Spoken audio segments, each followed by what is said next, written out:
Oh, hey, we're live. Hey, That was my Erica imitation. She's like backstage, making sure that hair's just perfect. Anyway, hey, we got a cool show tonight. Welcome.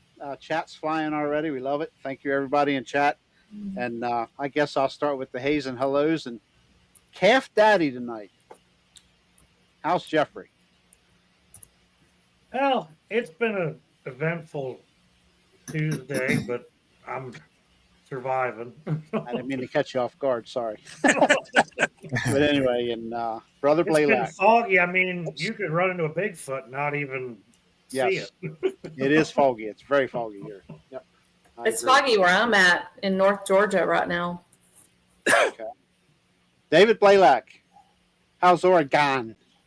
Oregon is pretty good. It's supposed to Doing start pretty raining good. for the next week, but man, living the dream. Awesome deal, man. Awesome Yeah, deal. we're sir. supposed to get some more rain tonight. Cool. And we have Chad and Erica Black with us tonight. You see them in chat all the time. And not so much a lot of Bigfoot experiences, though we're going to get their opinion on the subject eventually here tonight. But a lot of cool stuff, I think, coming here with the topic of ghosts, an unfortunate near-death experience, possibly some UFO talk. We'll start with Erica. How's Erica tonight? Thanks for joining us. Thank you. I'm great. I'm on a business trip for training right now, so that's why I'm not next to Chad's side. But everything's going great. Like I said, I'm in North Georgia right now, and it's so beautiful here. The mountains are so close, but last 2 days it's been so much fog right there, and it's just gorgeous. And then like over, I drove by a trail. There's like a national battleground around here. And there was a trail and it was so foggy back there. And then over creeks, it was so foggy. So it's a cool look right now. Yeah, you didn't go out there and look for Bigfoot or anything. No. You're in a good spot for it, so that's why I asked. Yeah, well, I'm not going to do that independently right now. Maybe in the future, but that would take a lot. Gotcha. You don't go park on the side of dark roads in the middle of nowhere like I do sometimes. No. It's a peninsula thing. We'll leave it at that. I mean, I'll drive down them, which Chad's not crazy about, but just out of curiosity, sometimes I'll do that. But no, I'm not doing any kind of test really or anything like that. Gotcha. Don't blame you. But Chad, number Yep. one, I'm jealous of you.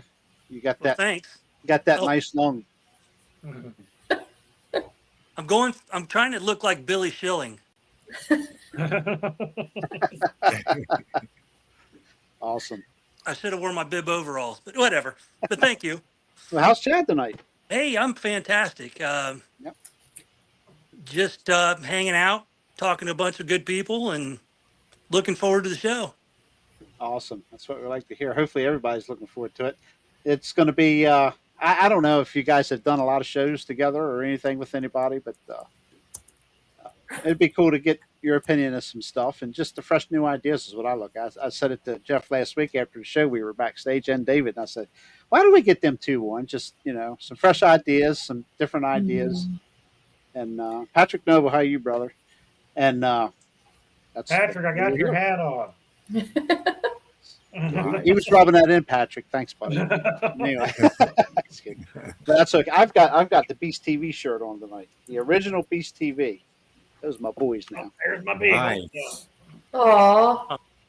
Aw.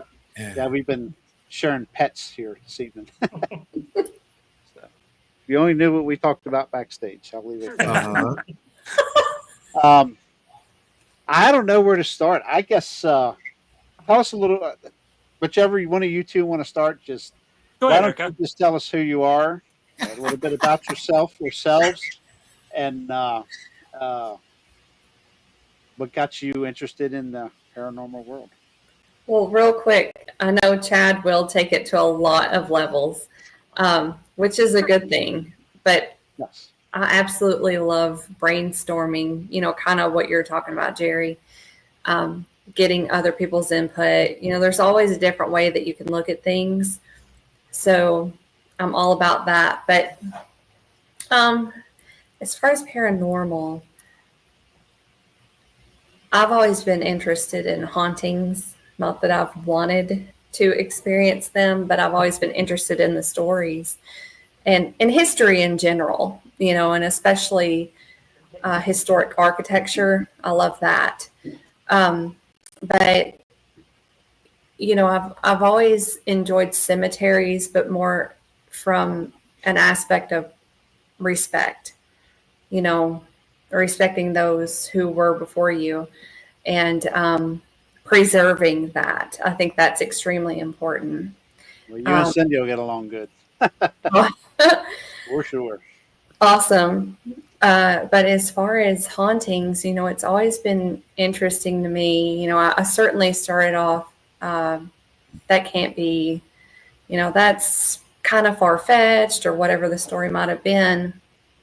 And then I had my own near-death experience, and I didn't have, really any hauntings from that, I would say. I do feel like you might have other capabilities after that. If you experience that and you survive, it may be possible, but I certainly have no way to support, that's not always going to be the case.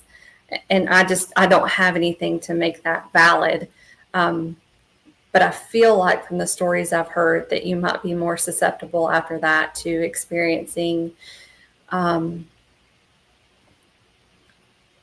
things that most people don't, or maybe sightings that most people don't, or feelings that other people don't.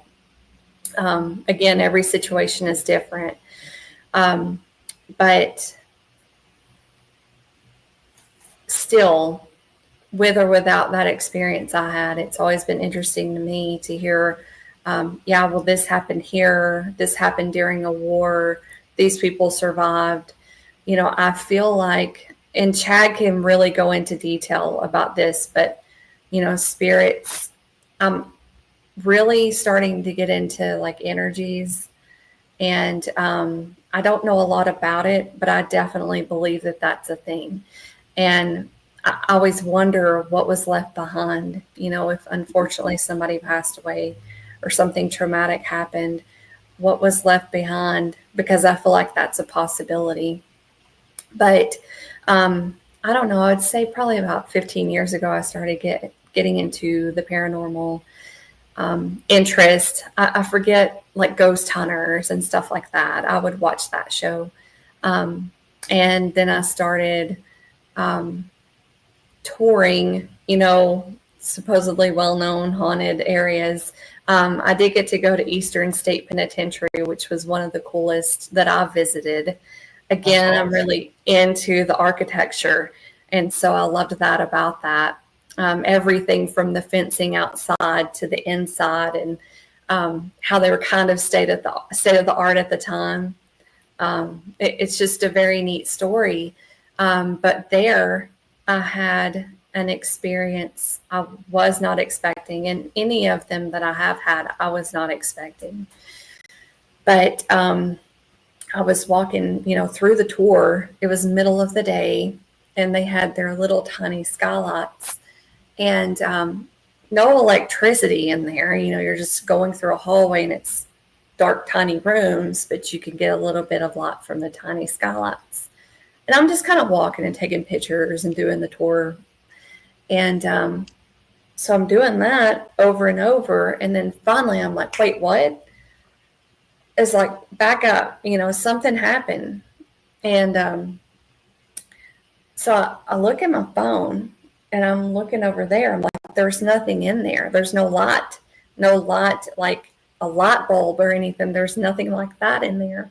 But it looked like a flash of light from when I took, and I did not have my flash on my camera. So I looked at my phone, and I'm right here back at this dark room. I'm like, what was that? Anyhow, I've since talked to several people, and they called it plasma. I had never experienced that before. It didn't happen before, and it didn't happen after that. So it was definitely like a particular event. But anyway, it was a cool tour there. And then I've done other things, like Chad and I went to the Louisville. Waverly Hills. Waverly Hills. Yeah. And then I've done other things just out of interest because I think it's so cool. But that's really my beginnings in paranormal. Real quick, I've got a question from Squatch and Holler. Roger, thanks for joining us tonight, Roger. Hey, Raj. If you can see his question. That's not in Murfreesboro, is it? I feel like I've heard of it, but I don't know where that is. Roger had a show today. Did What? he? Yes, he did. Yes, he did. Yep. What? Oh, I didn't get an update. I didn't get a notification. He did like the middle of the day with Billy Schilling. wow. No doubt. Shiloh, Tennessee. No, I've not been to that, Roger. I don't know where that is, but I would be interested in going. Tell them about your kitchen experience. Again, nothing I was expecting, but 2 different times when we lived around Dayton, Ohio. We lived in a condo, and everything was normal and typical about that, like average. Nothing was wild or crazy. It was practically a retirement community, but not considered that. So one day, I believe this was the first event. I don't remember the date or anything, but one day I'm walking so like you have the entrance and then the family room, and then around the corner is the kitchen, dining kitchen area. It's open. And so this like angled wall between that is where basically these things happen both times. And the first time I saw in the kitchen, it was like a bar. We call it a bar area. And there were 3 kids I could see out of my peripheral vision. And they looked, young kids, older than toddler, 3 of them right next to each other, like facing that wall. I couldn't see details or anything like that, but I could see the shapes of their bodies and the sizes, and it looked like young kids, tall enough to reach their heads over the top of the bar. Again, there was nothing we had planned on. It was just completely out of the blue. And then the next time, I'd say maybe a year after that, again, out of my peripheral vision, at the corner wall, it looked like a male, like a man's build, not like huge or anything, but a man's build in that hat. I don't know if they call it the Quaker hat or what, but it's like boxy, tall up top. And, but both things, like it was only a second. It was not long at all, but that's the 2 times that I can tell you I've seen things, but thankfully that was the extent of them. It was probably the preacher from Poltergeist 2. If anybody's seen that.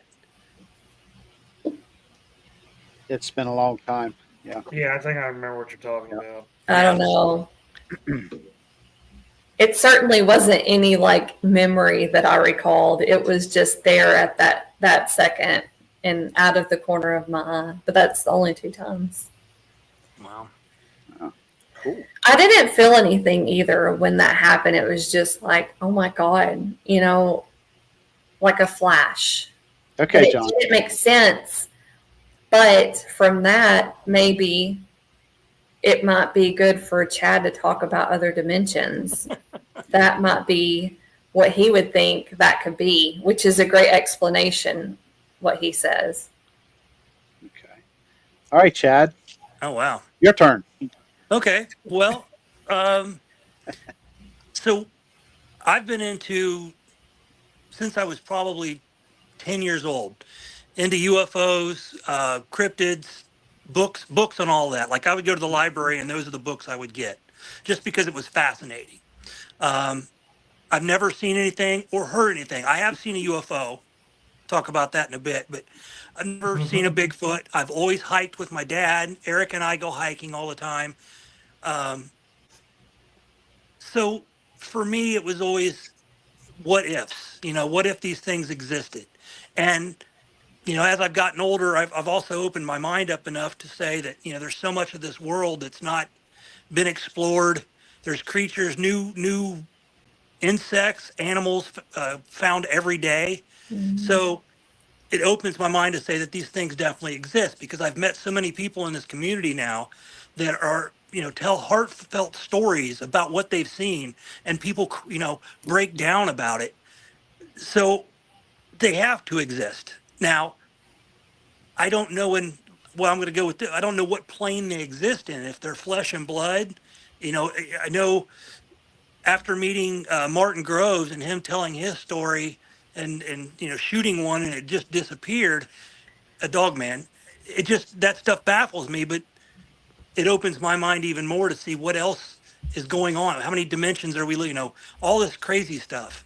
And, but, it's hard to explain, but there's so many people with these UFO sightings. We see it now in the national news. Not that I believe the national news, but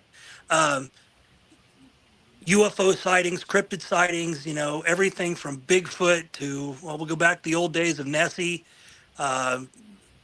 Chupacabra. The fact that our ancestors drew these things on teepees, on cave walls. I mean, there's got to be something to it. When you talk about like Dogman, and then you have something, I believe it was Anubis in the Egyptian mythology that had a dog head and a human body. That stuff has always made me wonder, why would people draw it if they didn't see it? Right. So it always got me interested in this. And Eric and I went to a convention in McMinnville, a cryptid convention, where we met Daryl Denton, Martin Groves, Mr. House, and Roger Williams. And the stories they told fascinated me. I think it got me more interested in this whole thing, from hauntings to UFOs to all of that. And so I know when we got home, I was like, okay, we're going to start going more hikes. We're going to start, I want to see this stuff. I want to experience it. But, I'm also told that in the same fact that you really don't look for it. It finds you. And what I've also, and what I've also found out is, I don't know how many former police officers or first responders or former military or people been hit by lightning, all these people in this community, in large part, seem to see these things or hear these things or something. And it's, I've never been a police officer, never been military, I've never been a first responder. I've always been I was always at parties, but that didn't do me any good. But it's just, when you see heartfelt, when you see people break down over their experiences, you got to believe it. I mean, there's too many people talking about this stuff. So if you get some scientists coming up saying, well, that's not real, we haven't found a body. Well, if you're finding new creatures every day, what about their bodies? They've probably been around, they've died, you haven't found their bodies either. So I've always been fascinated with that. It's because somebody's not trying to cover them up. Yeah. Oops, did I say that? Well, it's funny because I just watched a show on the state forests and stuff, and how they talk about safe zones where you're not allowed to go into. And somebody was talking about it on one of the Bigfoot channels, and I'm like, well, that makes sense now. It's not that it's any more wooded or any more rocky than the rest of the forests, but why are they keeping you out? It's a good explanation for it. But I do have a question for you guys, and I'm sure people have asked you, why do you think only one or two tracks are ever found on Bigfoot? That's a good question. Well, I've only found one, and I've seen the trackways, but yeah, my opinion on that one was it messed up. Oh. The indentions in the leaves. But, Gotcha. I mean, these things are supposed to be, hide and seek champions. So Yeah, you're making me think like they can't fly, but it's practically like they can. I mean, I think they can do things One of the guests we had, not to interrupt you, very recently, maybe 3 or 4 shows ago, backstage we were talking, and why can't they simply just turn around and backtrack? If you only see Yeah. so many tracks and then they suddenly stop, Yeah. why can't it just turn right around, be smart enough to go right back in its own tracks? Everybody gives them And credit for how smart they are. So that's you got to figure if you've got rocks and trees, we know they can climb. Oh yeah. So, and I've heard stories about them erasing their tracks. So, Wow. If you got I wonder how that works. yeah. Yeah, somebody said they If you saw want them like to. using brush or something. Yeah, like a branch or something. I've heard stories about people seeing them using branches to sweep their tracks away. So Wow. it's hard to say. And I do have a. if the Park Service is around and they're seeing the tracks, they're probably destroying the tracks. So, Good point. Good point. but when I watched that track line going up that ridge, the only track that I actually saw where I could get toe impressions was one where the ground had just been scuffed up. The leaves were moved just enough where I could see it. The rest of them were just indentions in the leaves going up Oh. the ridge line. Mm-hmm. I'm kind of with you, John, on that one. I am Big. too. There's a lot of theories, Yeah, it's definitely more than flesh and blood. There's way more to it than that. and I Yeah. don't condone any of the theories. Yeah. Because as the rest of us, nobody's an expert. Nobody knows. No. I mean, I know Nobody's got footage of what they're doing. So Yeah. I think they're flesh and blood beings, but I think it's more because we know they can die. So it's not like they're just like invincible. So they've got to have more qualities to them than just that.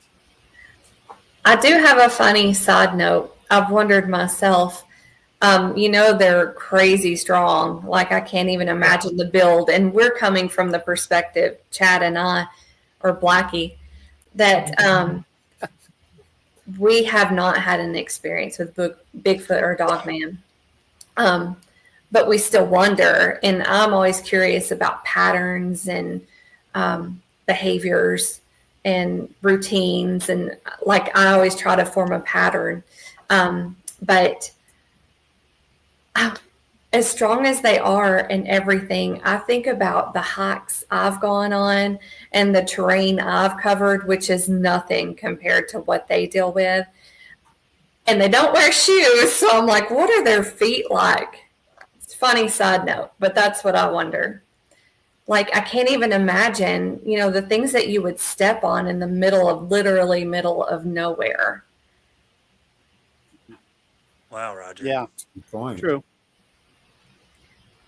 But if just take the average person who goes shoeless a lot, they Mm-hmm. build calluses on their feet. Big, You can tell when they walk across the gravel driveway. If I do that, I'm jumping and hopping, yow, everything else. Yeah, I would not want to. But you also know that we adapt over time. Yes. So these things have been True. around for.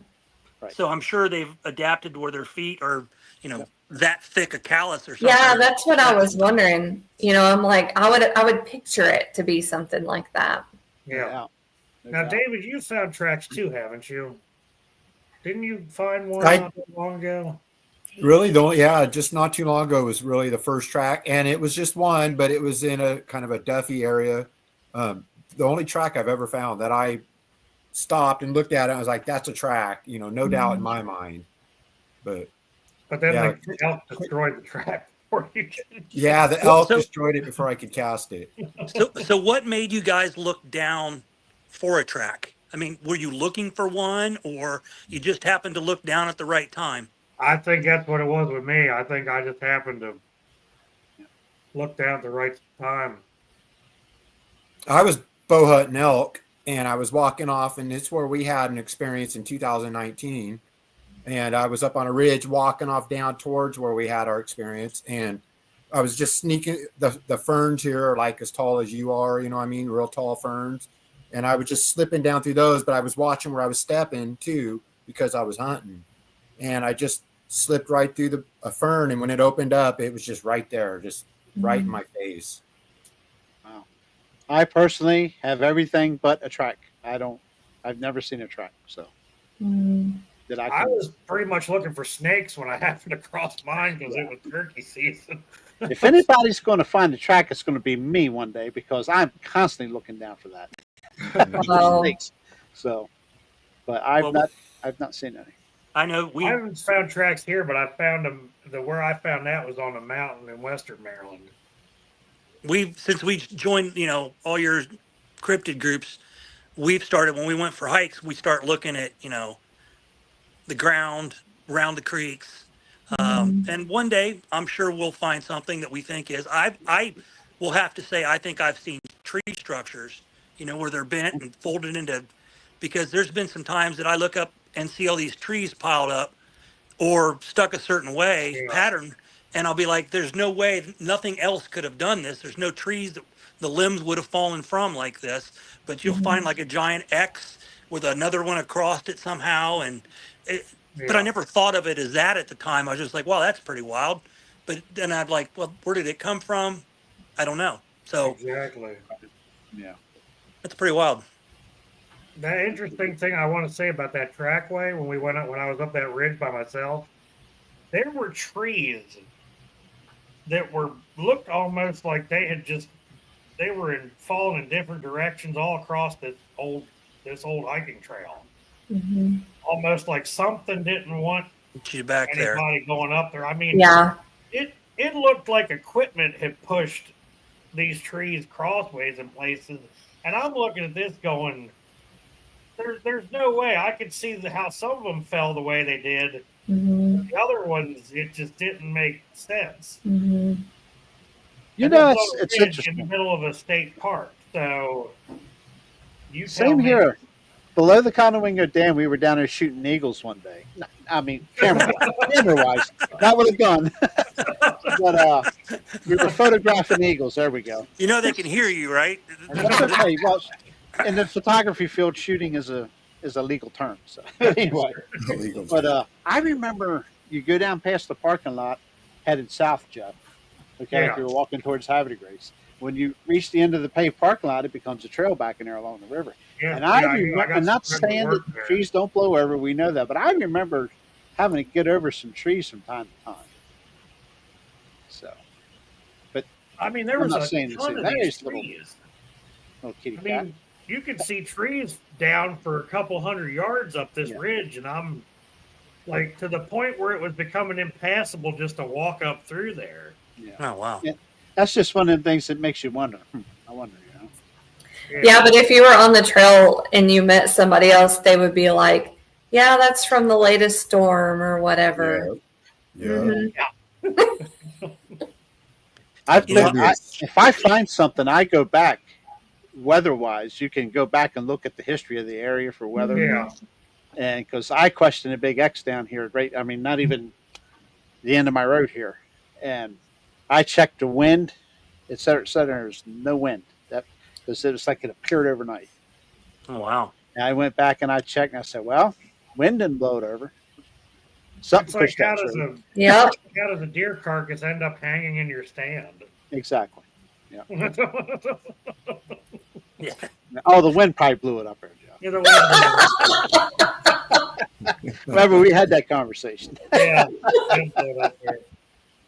But anyway, You know, Two yes. different stands on the same field, same week.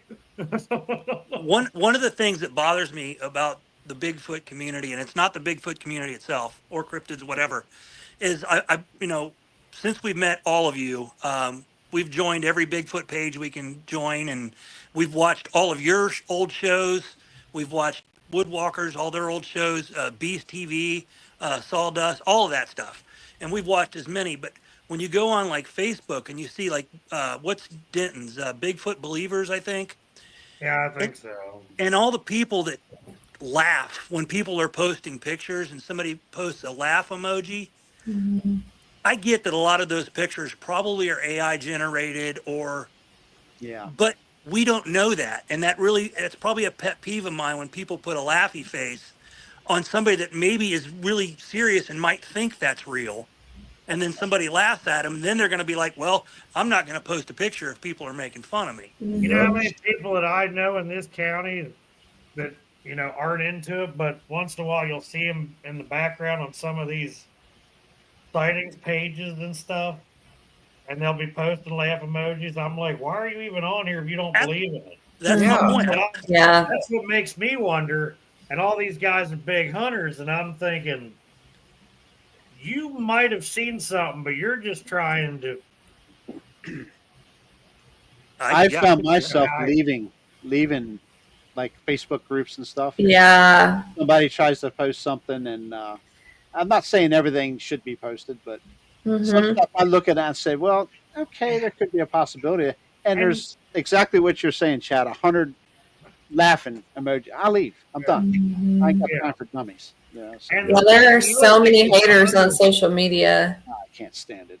Yeah. I mean, it's unnecessary. It is, but it's life. It's the way it's going to be. But not every red circle photo has something innocent. Yes. I think the more people circle things, the less I see it. It's like Yeah. the circle's distracting. Gary and I have discussed this before. We've both seen a lot of pictures of stuff, Yeah. and I had one guy. I mean, we've got pictures of stuff we've had to go back and look at and try to disprove, because if you're not going back and trying to recreate it, there's really no point in trying to post it, because somebody, like, there's been people, scared of being Agreed. scared. I agree with you, Greg. Amen. Absolutely. Well said. Well said. Yeah. Yeah. River's already jumping into a different subject here, but that's fine. That's great. We got plenty of time. We'll get back into the Bigfoot stuff here, whatever. But Jerry, you and I have said that about Guess we ain't done yet. The one guy from down the shore, he sent me like 30 pictures. He's like, there's one walking away. There's one. It's yeah. It's like it was in my backyard and that's walking in. I'm like, dude, I don't see anything. I don't know what we're looking at. But But you can't condone that person. I mean, But that it also person may not know anything, may not know any better or whatever. So this will take me somewhere else. Maybe some people have the ability to see what others can't. True. Yeah. And that's where I go with paranoia comes into mind there. where it comes into like a dimension thing. Maybe these things are on just another dimension, and some people have the ability. And I'm going to really go off the rails and say maybe that's why there's fluoride and other chemicals in our food and drugs and drinks that mess with your pineal gland, that lets you be able to have more vision. I mean, you think about kids and the things that, you've seen videos of kids talking to somebody, their invisible friend. Maybe those kids haven't destroyed their, pineal gland enough that they see things that we can't see. So maybe, I don't know, maybe the Bigfoot realm and the Dogman thing's the same way. And maybe getting struck by lightning, or maybe something re-triggers that. Near-death experiences. Yeah, near-death experiences. But then again, that's a conspiracy theory, but that's me. I'm a conspiracy theory. That's a fantastic way to look at it. That's some good ideas there. Absolutely. I love thinking about that. Again, trying to form a pattern about it, but there's still so much that hasn't been uncovered. There's still so much to research. And interesting thing I figured out on Roger's show today, the whole thing about having the M on your palms. I've got both of them. I didn't even know that until. Me too, yeah. And I didn't even know that until he brought that up today. And I'm looking at my hands while I'm in the barn. I'm going, oh shit. What's that mean? You might as well clue us in, because I got to go back and read up on it, but it's like if there's 5% of people I think that have it. Come on, Jeff, lead us down a path, and I don't remember. Oh, Roger, can you refresh me? Anyway, real quick, River Mars has a question for you, for Chad and Erica. Erica, that's you, kid. I guess that's what you would consider both of my experiences. I think so. Uh, the one time river, I saw 3 kids, like they're just the back of their bodies, but you could tell with the height and the sizes that they were, and there were 3 kids right next to each other. The other time was a male. It was a man, average build, but he had that hat on, the tall hat. I didn't see any details other than the outlines, so I think that would be considered shadow people. Yes. And I know we were at Waverly Hills Sanatorium on a tour, and they wanted a volunteer to walk down a hallway because they say you can see the shadow people come out and climb on you or whatever they do. And I'm like, okay, I'm more than willing. Let's make that walk. So as I'm going down the hallway, they're all like, "Oh, look, there's one on his back, and there's one here, and there's one there." And I'm like, "There ain't nothing on me." So I got to trust what they said, but Erica was like, "God, I hope you don't bring one home with you." I was like, we don't have enough room for one, so. No. That's not my concern.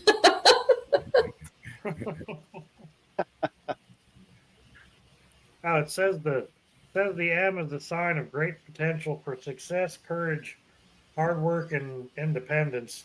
Greg sent me something else about it that I got to listen to. It was like strength, or you're meant to. Yeah. I think it said you're a god. No. I'm just kidding. Yes, you got M's on both palms, right? No, I have them in both. a friend told me that about 20 years ago, and I forgot about it. And I noticed, I'm like, oh, well, she said, like, you have a strong M. People have it. Yeah. But I've never had my palm read or anything like that, so I don't know the details. Spencer hasn't answered yet, so he probably doesn't have it. Spencer. Is Spencer in here? Chat's flying. Trying to keep up with it. No, I haven't seen him. He doesn't watch our stuff. Are you kidding me? He's asleep. Yeah. So Chad talks about the other parallels and dimensions, and it's super interesting. He knows a lot. He's researched that a lot, but we can get on the topic, or we can do that at a later date or a different show or whatever. But what I always think of when he tells me that is the movie Signs. Signs. Love that movie. Yeah. And that alien that's in like the alleyway, like for a split second. Alien I've ever seen. It's crazy because you got the kids playing, and it's totally out of the scene. You would not expect it. And whenever he started talking about that, I'm like, okay. And then after that was an example, it's like, oh, okay, that could definitely be a possibility, or I know what you're talking about now. Well, when we talk about ghosts, Mm-hmm. what if they're just on another plane, and to you're on another plane to them? Mm-hmm. So with the dimensions all crossing each other, I see a ghost, but that ghost might see me, and it's a person in another dimension seeing me. I'm not that into where I know what it would be physics and molecular biology, all these big things, but it just, if you got to be open-minded about it. You can't, when somebody tells you that's stupid, why would you? That's stupid. There's no other life out there. There's no such thing as ghosts.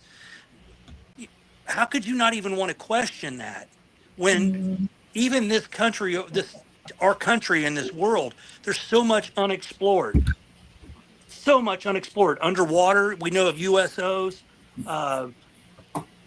We haven't explored Antarctica. All these different things, and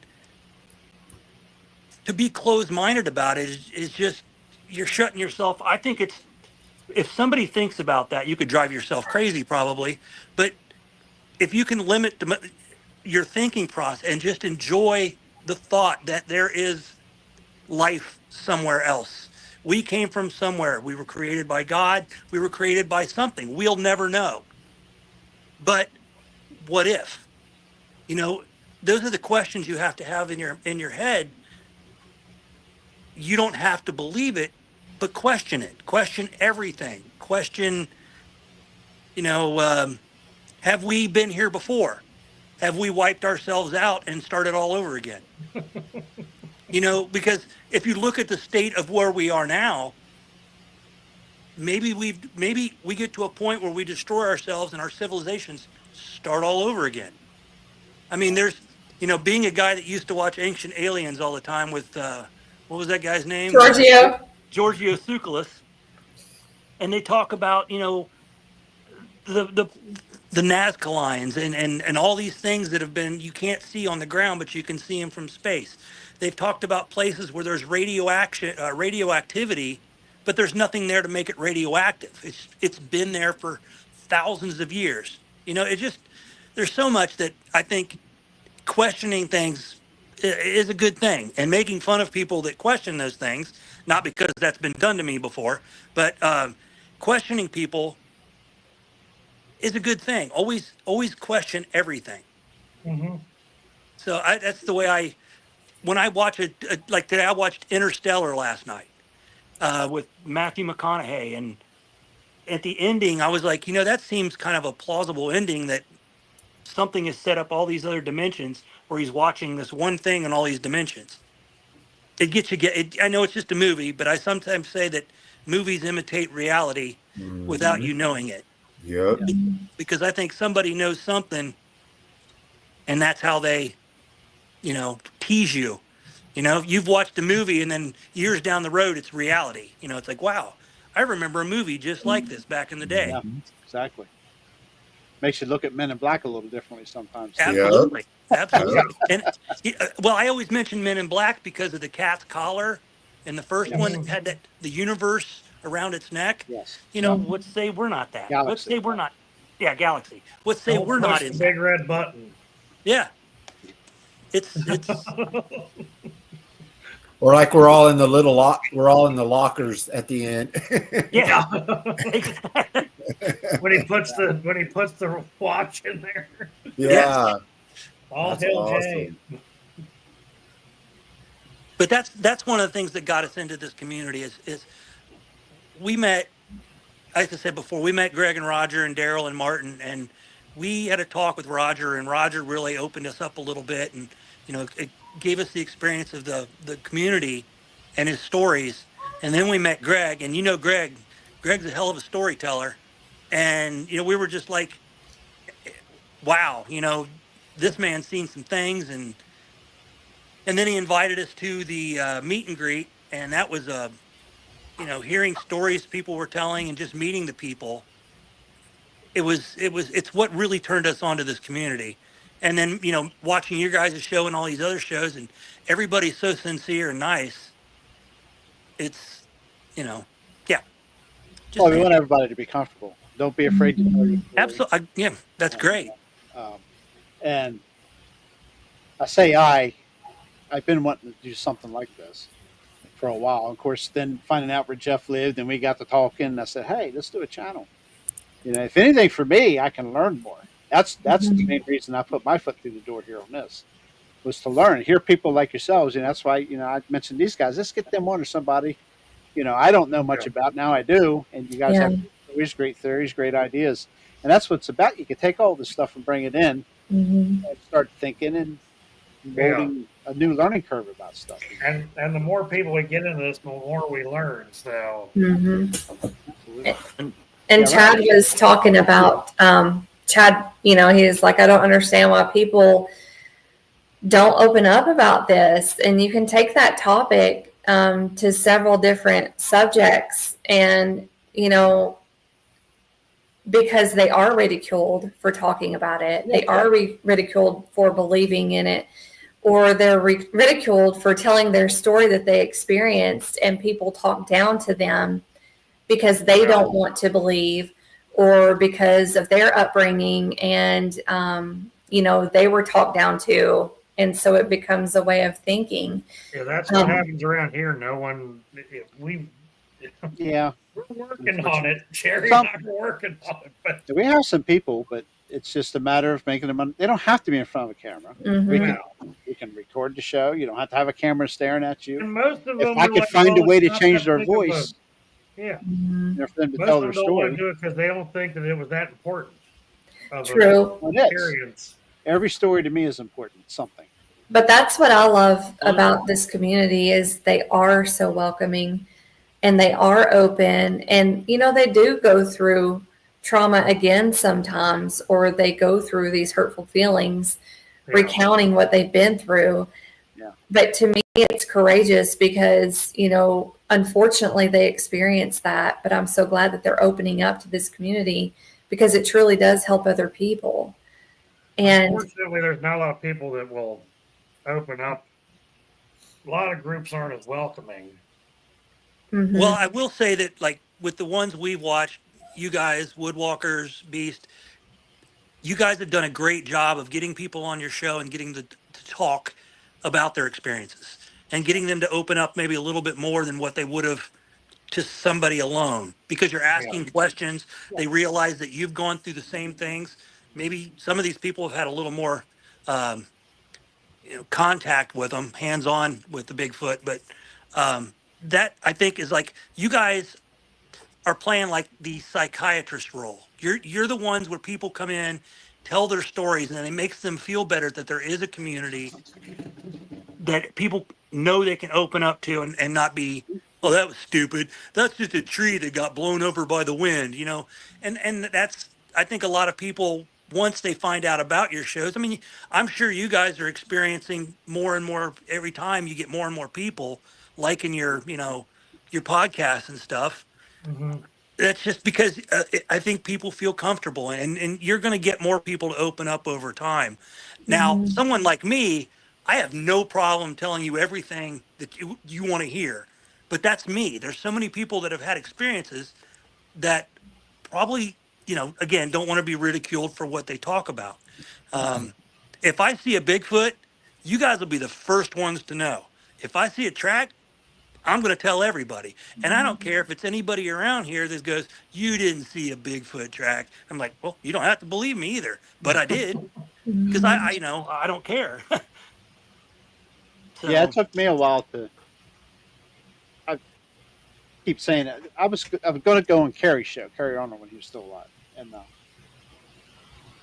but it took a while to. Unfortunately, we lost him, and Spencer. I talked to him. It probably it took me over a year to get Spencer to tell the story of some of my stuff after watching And Jeff's. then, and Like, then at the I time, beat you to it. yeah, you did. That's cool. But it was time to come out. It was just time to talk about it and get it off my chest. And it's been on me since I was a kid, since 6 years old. And then recent stuff, especially 2020 here, was freaking crazy. wow. I've like had here- everything but a track. I've had the eye shine. I've had the vocalizations. I've had a sighting. I mean, right outside a bedroom window as a youngster. And, Do you guys think that there's been more sightings over the past couple years than average over the years? You know what I mean? More that's and been more. talked about. Yeah. Yeah, that's been actually has come out. Since COVID, there's been an uptick in it, I think. Well, in reporting, yes, because I think back in the day, you just didn't talk about it. There wasn't. I mean, Now to it's more get this acceptable. the evening, the afternoon, or whatever evening with Leonard Nimoy to sit and watch in search of about anything. Anything was crazy cool, as a kid. And now this internet podcast stuff is awesome. Absolutely. Taken as it is. I mean, do you believe everything? No. But you have to listen. You have to listen to the story and draw your own judgments. Don't condone anybody. Right. Never condone anybody. Like the stuff I'm sorry, Harley, that Harley's going through with some people that's badgering him really bad. And it pisses me off because I know the area that Harley's in, and I know there's shit going on there, and it's serious. Okay, and I know the guy that his predecessor there had plenty of proof. Plenty of stories, plenty of proof, and for people to be badgering Harley, it's put him in a bad way. That's the kind of stuff this subject does not need. That's what makes me mad. Those are the channels I'd just like to squish. Now, Mhm. I also think that a lot of the Bigfoot Facebook pages and X pages, because there's some on X as well, I think you're getting a lot of people in there, and maybe these people are that are making fun of, or maybe they're, how do I explain it? Maybe they're just trying to ridicule you where you don't talk about it anymore. So Mhm. they're like, I'm not going to say their government, but if you look at the UFO community and how they input the CIA in there to make Yeah. people think that they were faking everything, and then to find Mhm. out that through FOIA that they weren't really faking anybody, they were just trying to. They're It's trying to shut you up. trying to shut you up. Yes, that is Hmm. correct. And that goes back to the then and now with the reports. I think more people today. I know there's I know there's plenty of knowers. Just a lot of people won't talk, especially the old time people. From that live back in the middle of nowhere and probably have daily Right. encounters with them. Mm. Greg, I want to say Greg has daily encounters, but some of his stuff is crazy wild, and I Yeah. believe 100% of it. You, What's Greg going to gain by lying about anything? yeah, Nothing. he's not doing it for money. Yeah, That's the thing about all these groups is nobody's in there for the money. They're there Mhm. because they want to tell their story. right. And Exactly. Kumbo Baker's a good example. Here's a NASA dude that has had so many experiences with these things. He's got nothing. The dude probably made a mint or maybe, I don't know, but working for NASA. And now he's seeing these things and talking about them and how he saw them back then as well. That's I think that's amazing that, like, and Greg as well. I mean, they're seeing all these things and now they're talking about them, which is making other people talk about it. And, Jerry, you too, you didn't want to talk about it and finally you opened up about it. So I Yeah. think more people are starting, like you said, open up about it because, like in the UFO community, they told us they weren't real. And now, our FOIA requests, and now we find out that Navy pilots see them, airliner pilots see them. All these people are seeing them. And now, they're real. And so it's just, I don't know. I'm glad all of this is coming out. Yeah. It needs to come out. It does. Um, yeah. People just get I won't call them naysayers, but the people that just like I've been hunting X amount of years, or I've been in the woods my whole Yeah. life. Are you looking for it? Do you know where to look for it? Do you know what to look for? No, Mhm. because it's not in your mind. You're I, not because thinking about it. because I've heard a lot of like you guys, the hunters that tell stories of things they hear, noises that they hear out in the woods they can't explain. I know some of the sound stuff that, from Roger to Woodwalkers to you guys, when somebody plays an audio tape of something they heard, you know, I can't say that I'm good enough with wildlife to say yes or no, that was a wolf or whatever. But I've heard a lot of wolves and on whatever National Geographic, whatever, that those really don't sound like wolves in those howls. They're too long. They might have a different, you talk about owls, you talk about bird sounds, Mhm. and it doesn't really sound like an owl. I mean, it's not a perfect sounding owl. This is what I'm hearing. Um, So I have to believe people because I, again, haven't seen or experienced, but I can't call anybody a liar. So that just goes into my book is what I'm going to start listening for are these strange sounds out in the woods because I want to hear it. I want to experience that. And that's all I pretty much want to experience. I could care less if I, run into a Bigfoot. Um, that would kind of scare the shit out of me. And I don't know. Yeah, I don't know what Yeah. yeah. kind of Bigfoot I'm going to run into is what I'm saying. Tell you what, when you see one, you'll never forget it. I promise you Mhm. That's what it that. seems You like. will Yeah. never forget that face. It is. I haven't seen the face yet, but I've had plenty of close encounters. I'll promise you. Every time you just sitting here by yourself and you get just start thinking. You'll raise a hair on your arm every time. Well, to hear somebody to say that, I've heard up to, I think stories up to 13 or 14 feet tall, but when I hear 4 and 5 feet wide, at the shoulders, It's a that's monster. crazy. That's a That's monster. that's a monster. And Mhm. seeing old pictures, I've been downloading all the Bigfoot art I can find with like Bigfoot with the Indians and stuff like that. Just artwork people have done, just because again, I think our ancestors have seen these things as well, and probably hung out with them, or you know, were one with them, like they were a spirit animal or something like that. Yeah. You know, we don't know, but we know we've seen pictures of it. You know, heard Some of the stories best about it. information, if you go back to the old outlaw episodes that Kumbo did years ago, when the outlaws, when Bear and all them were still together, you can go back and find the old episodes. There's all sorts of stuff in there. If you want What to, about that? if you want to find some stuff, Oh yeah. there's, and like you said with the hunters, I've hunted with guys for years, and they told me, well, I've heard this, and I'm like, describe it to me. And these are guys that hunted with me, and I told Jerry about this. And they're like, they start describing. I'm like, well, that was a whoop. And it was one more during gun season. We were all getting ready to go out, and he went in early. And I was like, what do you think that was? He's like, I thought it was an owl. I'm like, an owl?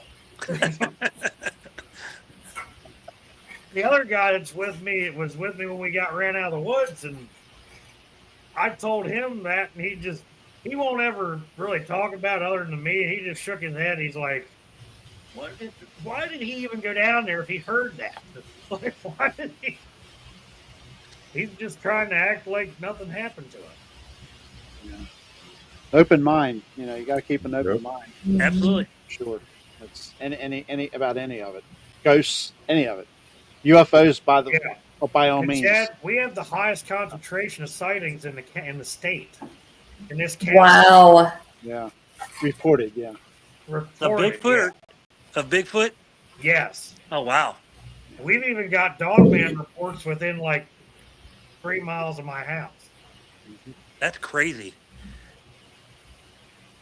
Yep, Yeah. Erica, I'm going to start being a researcher now. Do your thing. We're not And then if researching. we go across the river past where Jerry likes to camp, Yeah. out there in Cecil County, Oh yeah. Cecil County's a hotbed. We got a spot over there. We're Oh gonna yeah, start digging into here when time allows, and we got some people over there too.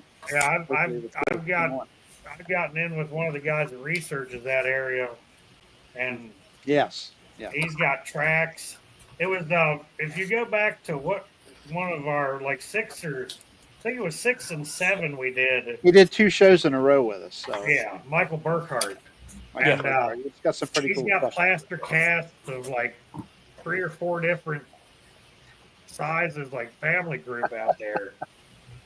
And he actually saw them bipedally one day, 2 of them. Yeah. Crossed the trail right in front of him. Wow. They were on all 4s though. They weren't bipedal. Paul's another one. Yeah. Well, yeah, Paul's Just been like out over there. there. Yes. Yeah. He's south of us. He's Okay. Yeah. Anne Arundel County, I think, somewhere around there. Somewhere between Baltimore and DC. I can't remember. Yeah. I think. We gotta get him on here if he'll ever come on. There's If he other works- researchers in this state. We just have trouble getting in touch with them. Yeah.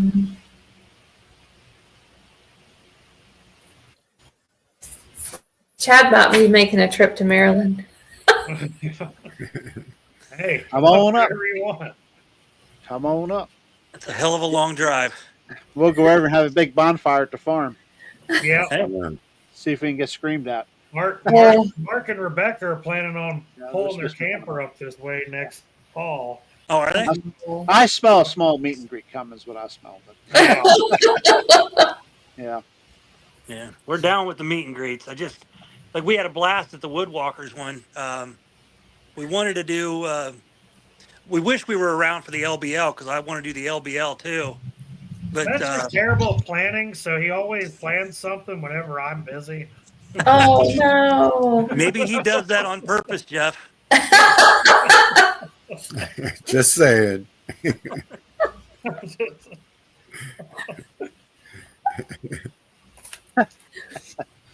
Little Spencer. Yeah, something sometime. Yeah, it would be cool to do something here. Absolutely. But Jeff's going to hold a milk and greet. Yeah, Milton. Oh my God. Come on, David. What you got, buddy? Come on, David. Hey That's man, I'm all. all interested in this. I thought we were going to talk about some UFOs and get kicked Oh, out. We're man. working on it. We're only an Yeah. hour in. We're only an hour in. We got time yet, so I can I got my second win. We're good. There we go. I can say as far as UFOs go, I've only seen one, and it was probably about 10 years ago. It was nothing, like an experience that, oh my God, it was you. But I remember we were laying on the back porch in the hammock, and I was looking at the stars. It was a super clear night, and I was staring at Orion's belt, the 3 stars in a row. At least I thought it was Orion's belt. And as I'm staring, the star on the far right just shot across the sky. So when I realized that shot across the sky and I looked up, that wasn't Orion's belt, because Orion's belt was behind me. Yeah. So that was really my first, not my first.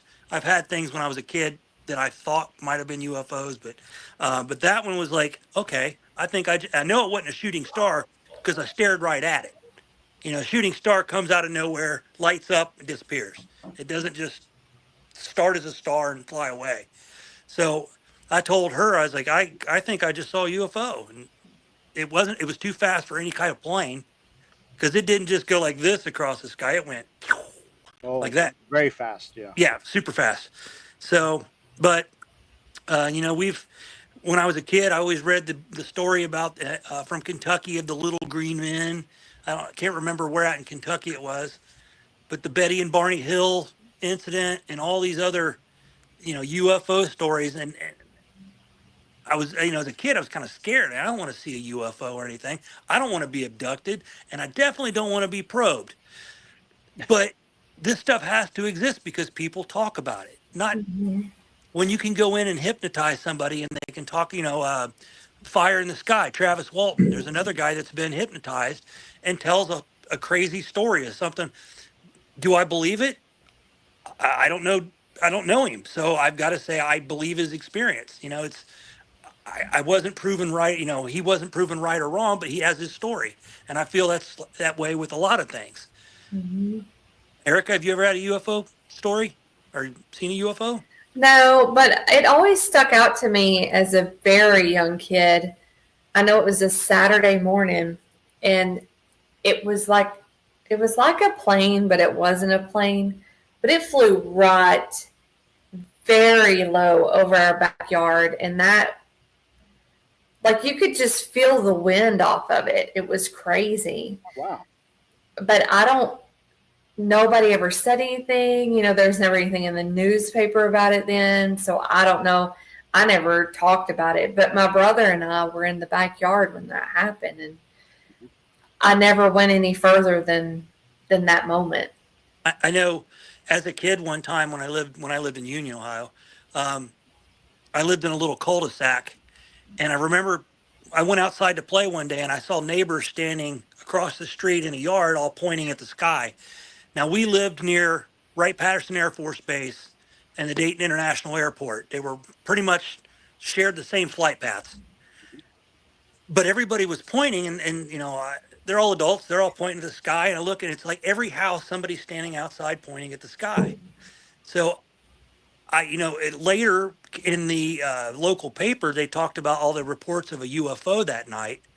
And I laughed because, we know that Wright-Patterson Air Force Base is, where they had Hangar 18 and Project Blue Book, where all the alien studies were done, where they moved the bodies in the spacecraft from Roswell to Wright-Patterson Air Force Base.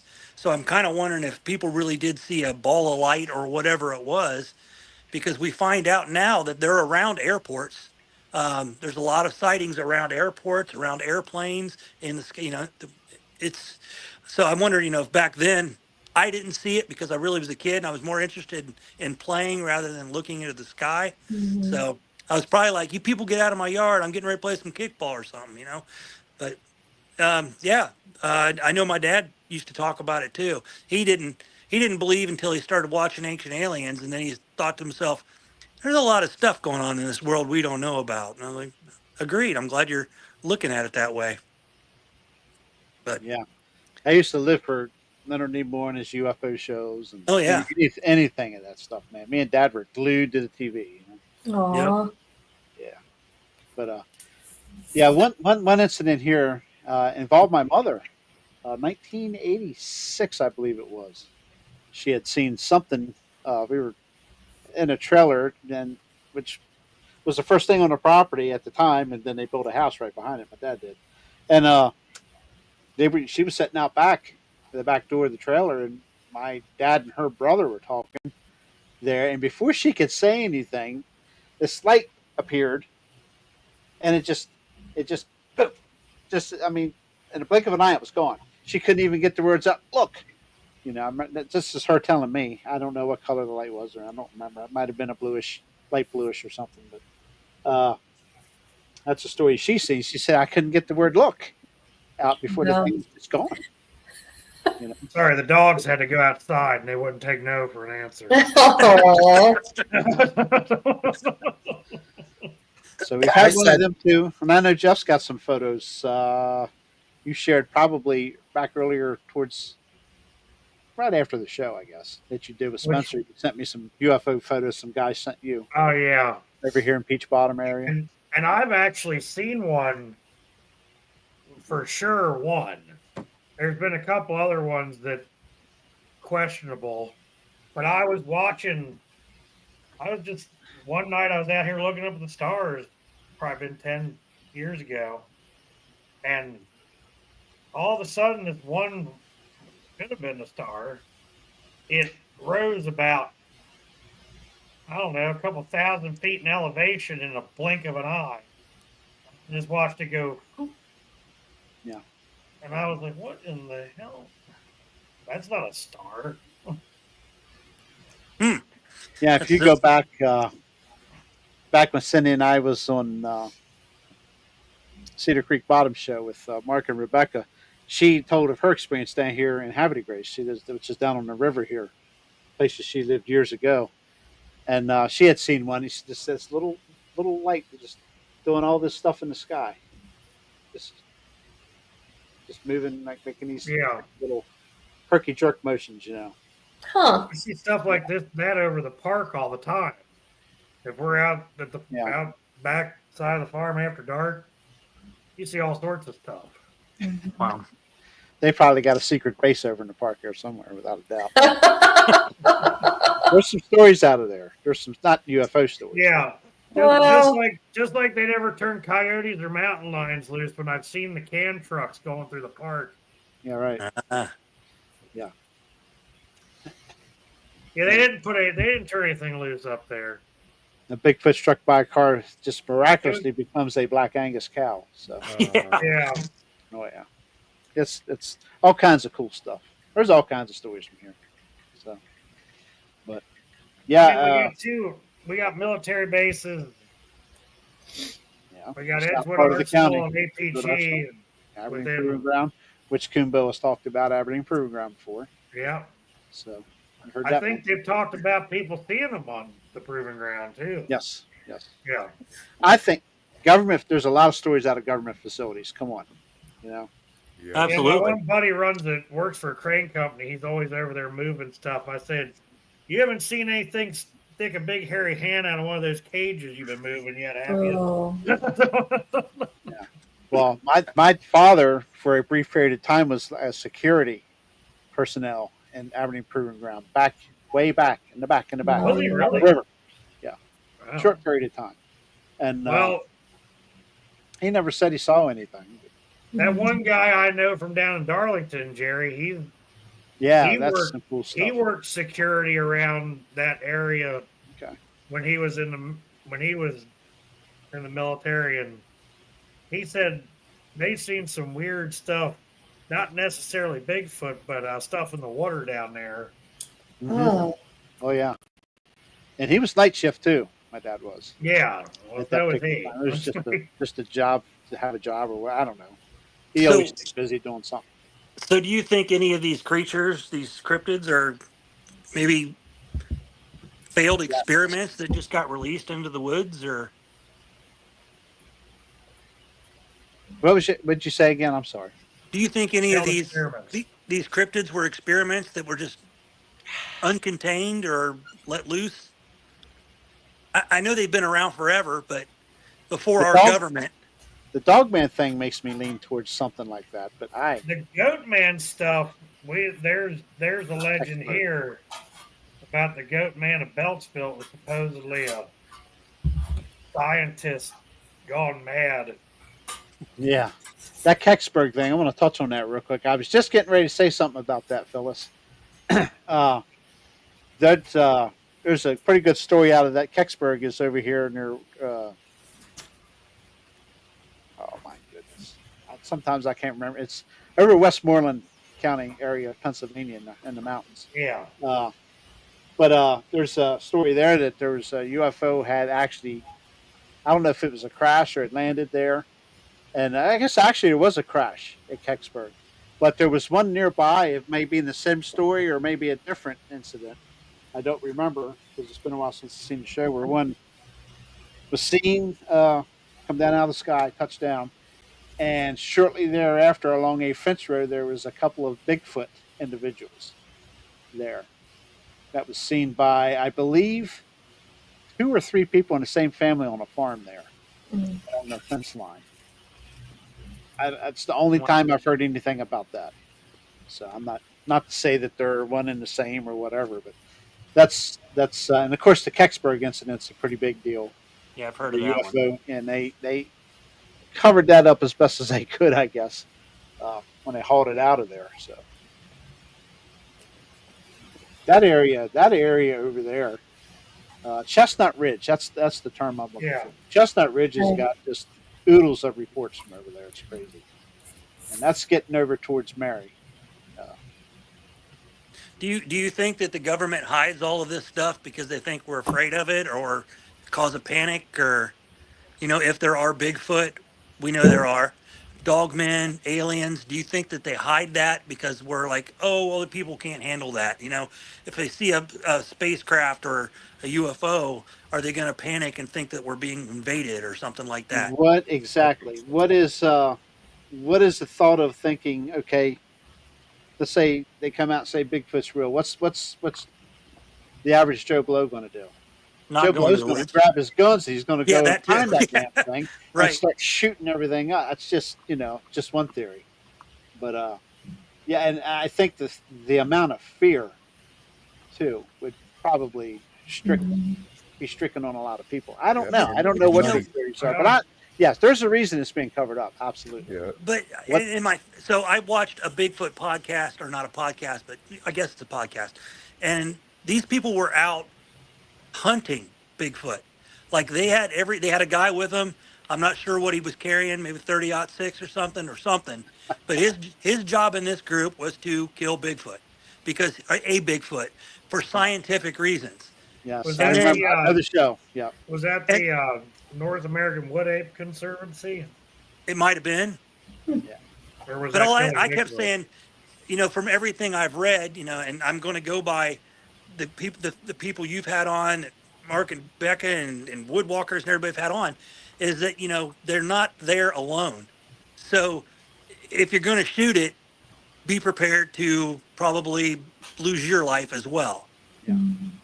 So I don't know, but if the government told everybody that yes, there's Bigfoot, you're going to have people go out and hunt them, yes, but you're also going to have a lot of people not go into the woods because they don't want to run into it. So it's kind of a toss up of what's really going to happen. Maybe one will kill a few hunters that are hunting it, and then people will be like, yeah, maybe we'll just stay out of those woods there. I don't know. Well, think of the amount of people. Look at the amount of money that's going to be lost in the national parks, Yeah, state parks, It's anything to do with Yeah. It's Yeah. that's going to be a serious loss in money. Logging's probably going to come to a stop. So we can't have that, obviously. So, I definitely think they've got groups of people that are trained to deal with problems, though. oh yeah, they hide it well. sort of like the Men in Black with UFOs. Yeah. Mm-hmm. That makes sense. I mean, I've heard so many stories over the years about people having violent encounters, and then the black SUVs show up. So And we had that happen here in Sykesville back in the 80s Oh, wow. when the Sykesville monster was spotted. It's that's and I'm going to be the first person to say it, and I can't quiet my phone up, but I don't trust a damn thing the government does. Mm-hmm. So they're hiding way too much from us, and whatever their reason is with cryptids or UFOs or dogmen, or well, it's cryptid too, but all these other things, is it for our safety or just because they want to have that much control over what we do? Well, we don't want you to go in the woods because we might have some kind of experiments going on back there, and we don't want you to get killed or, different things like that. Mm-hmm. When We're we've out now for your best interest. yeah, right, Yes. right, Uh-huh. right. Well, I here's wonder, the- Jeff, like what you said that was the 80s, I think. I wonder what details were given at that point to make them shut up. I'm not really sure. Do you remember, Jerry? No, I'd have to go back and go over the whole report again.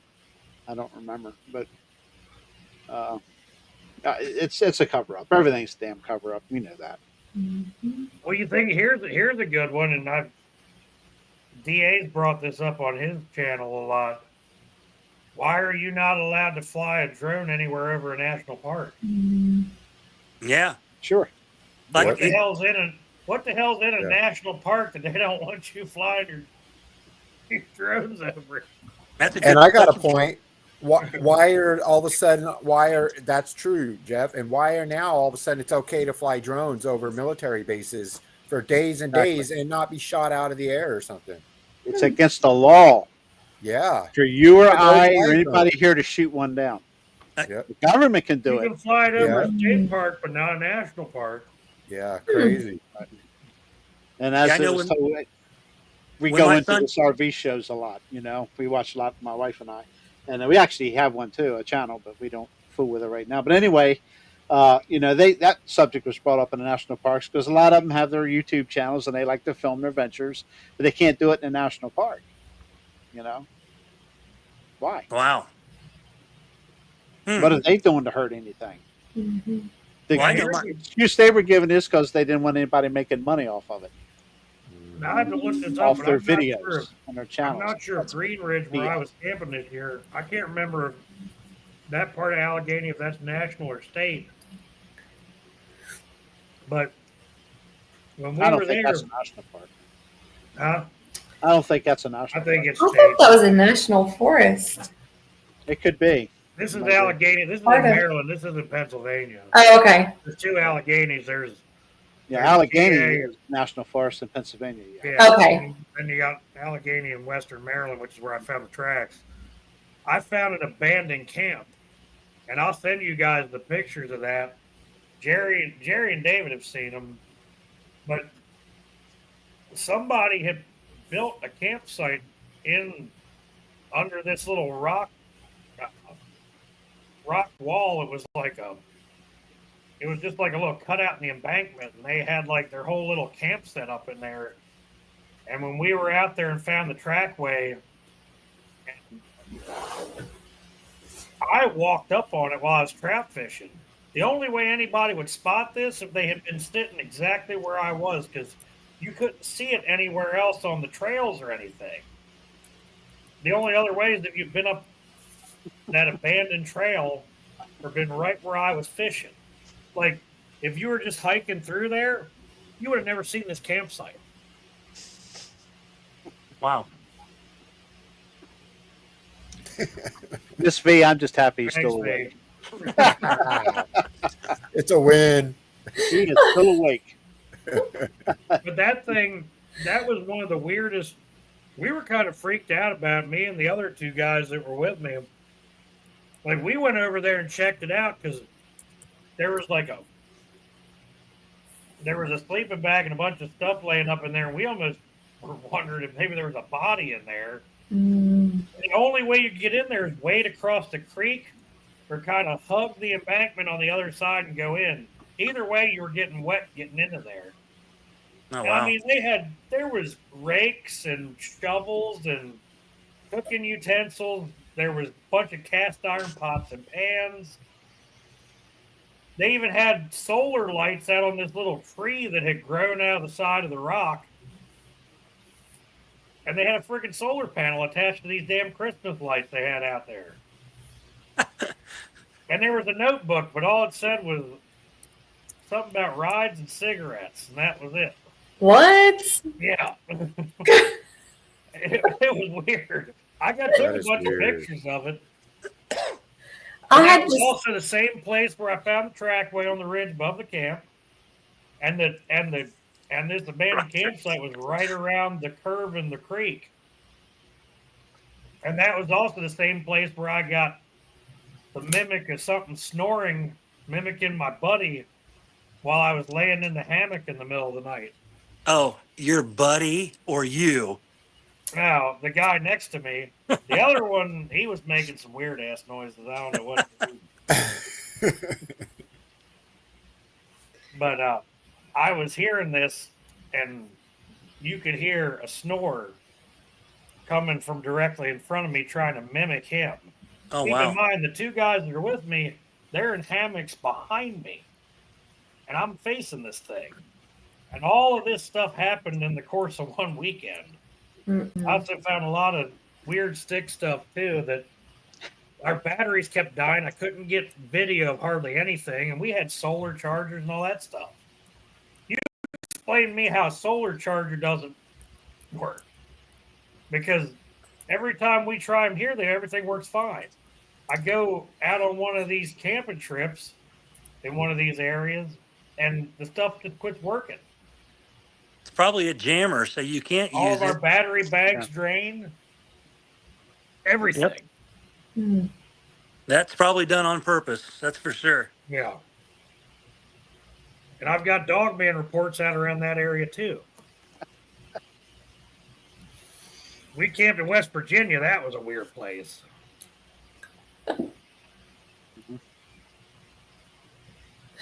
Just ask Billy Schilling. What? Yeah. Anyway, back to UFOs. Billy brought up a great thing a couple weeks ago when I was on that show at DA, and they played that. Remember when Robbie played that audio for us, Jerry? Yes. Billy said that was the same exact thing he heard at the cabin that made him quit going out there. Yeah. Yeah, that's pretty creepy. Pretty creepy audio. Yeah. Insane. Definitely. Yes. We played that on here when he was with us. Let's go back and check out Robbie Rain's show. We got Jerry's live reaction to it. Oh, I saw that show. I saw that show. Yeah. Well, when I did the show at DA that last month, they played it and people's pets were running out of the room. And yeah. I saw that one too. Yeah. That's wild. Yeah, Billy, no doubt, Billy. That'll get your attention real quick. Yep. Oh, yeah. How about ghosts? Anybody got some ghost stories, Erica? I guess those are called shadow people, what I had seen. But, okay, so yeah, we did talk about that. No, other than that, no. Like I said, I started getting into hauntings or areas or events they said that were haunted related. So that was interesting, but I was never seeking anything like that. I just was looking into kind of the history part of it. So, but like Chad said, at Waverly Hills, he volunteered to do the walk at the end of that wing, that hallway there. And it was regarding shadow people. I'm like, no, count me out because I don't want anything following me. No, absolutely Keep not. that there. Well, I I think tried to talk my girlfriend into doing the Gettysburg Ghost Tour while we're up there, but Wow. Oh, definitely. I might have to do that by myself. I'll tell you what you do. You just go out. I'll have Cindy tell you a couple of spots out there when you're in the actual battlefield in the drive around thing. Yeah. There's some spots out there you can park and get out. And, you'll experience some. I know a really good one. I know a really good story about that from one of our hay delivery drivers that they bail hay off the battlefields out there. And Chad and Erica, this is one of the craziest ones I've ever heard. Mm-hmm. And I'm just going to tell it because True everybody's story, going Greg. True story, Greg. to. So the guy that was working, he was loading hay bales on the truck, and they had left his pickup over there. Yeah. It was actually a Ford Excursion, one of the old ones that they don't make Mm-hmm. them anymore. But he went to get in his truck that morning to drive back to the farm.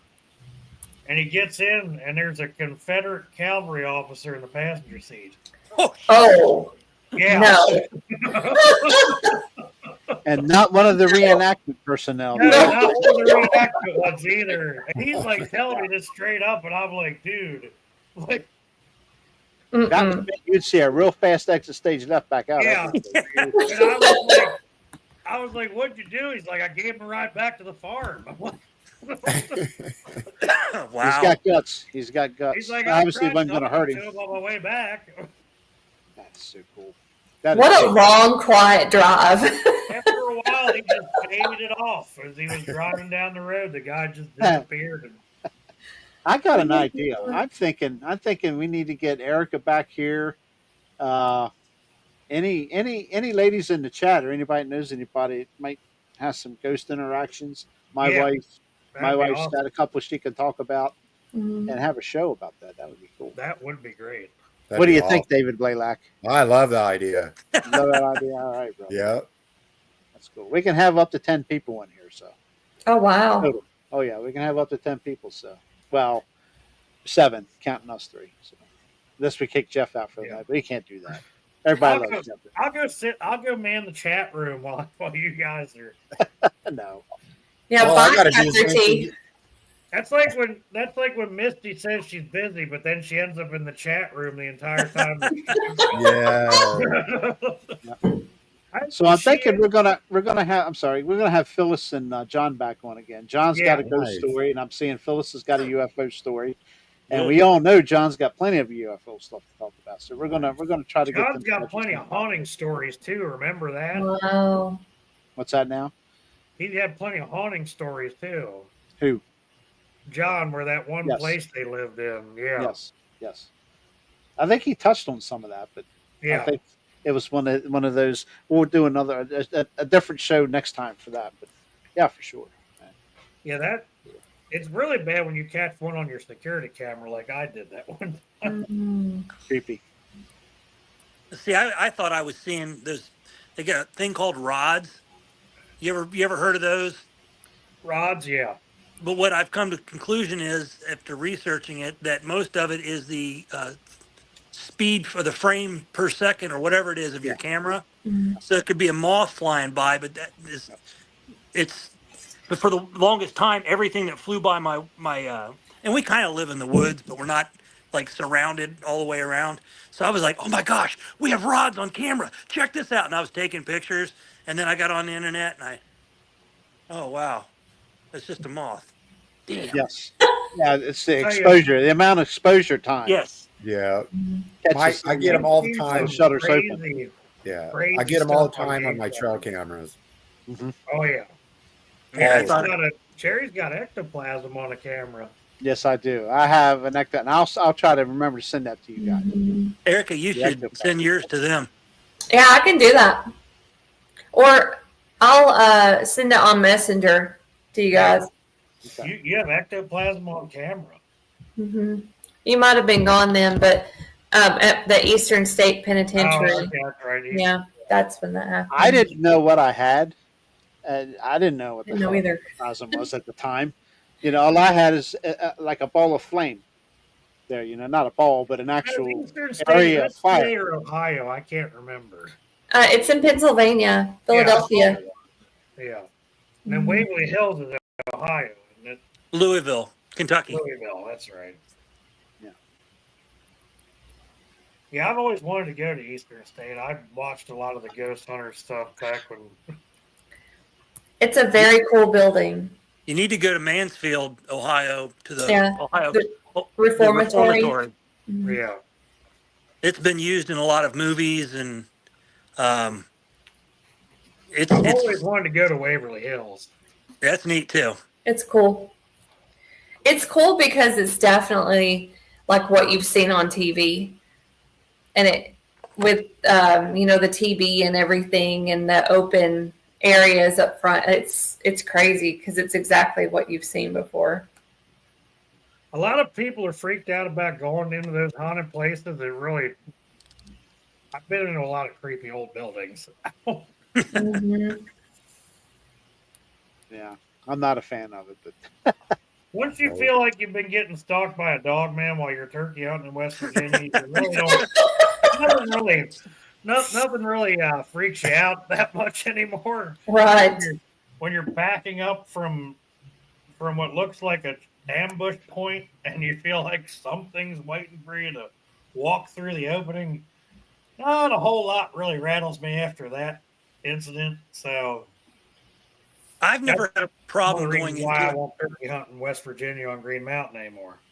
See, I've never had a problem going into a building or a house that's haunted, or I'm like, the first thing I'm doing is, if I hear a sound, oh, that's water dripping. Let's go investigate it. Mm-hmm. But the woods are different because, if I see a ghost, I see a ghost. It's not going Yeah. to kill me.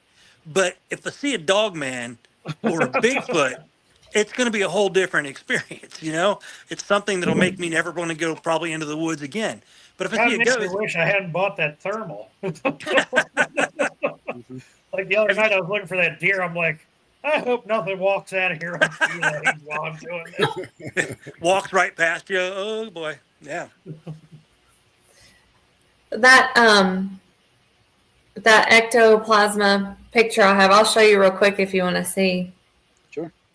But it was coming through the they called it the eye of God, I think is what they called it. It was like their skylight, their only little bit of daylight they could have. But this is where it came from, and it doesn't make sense.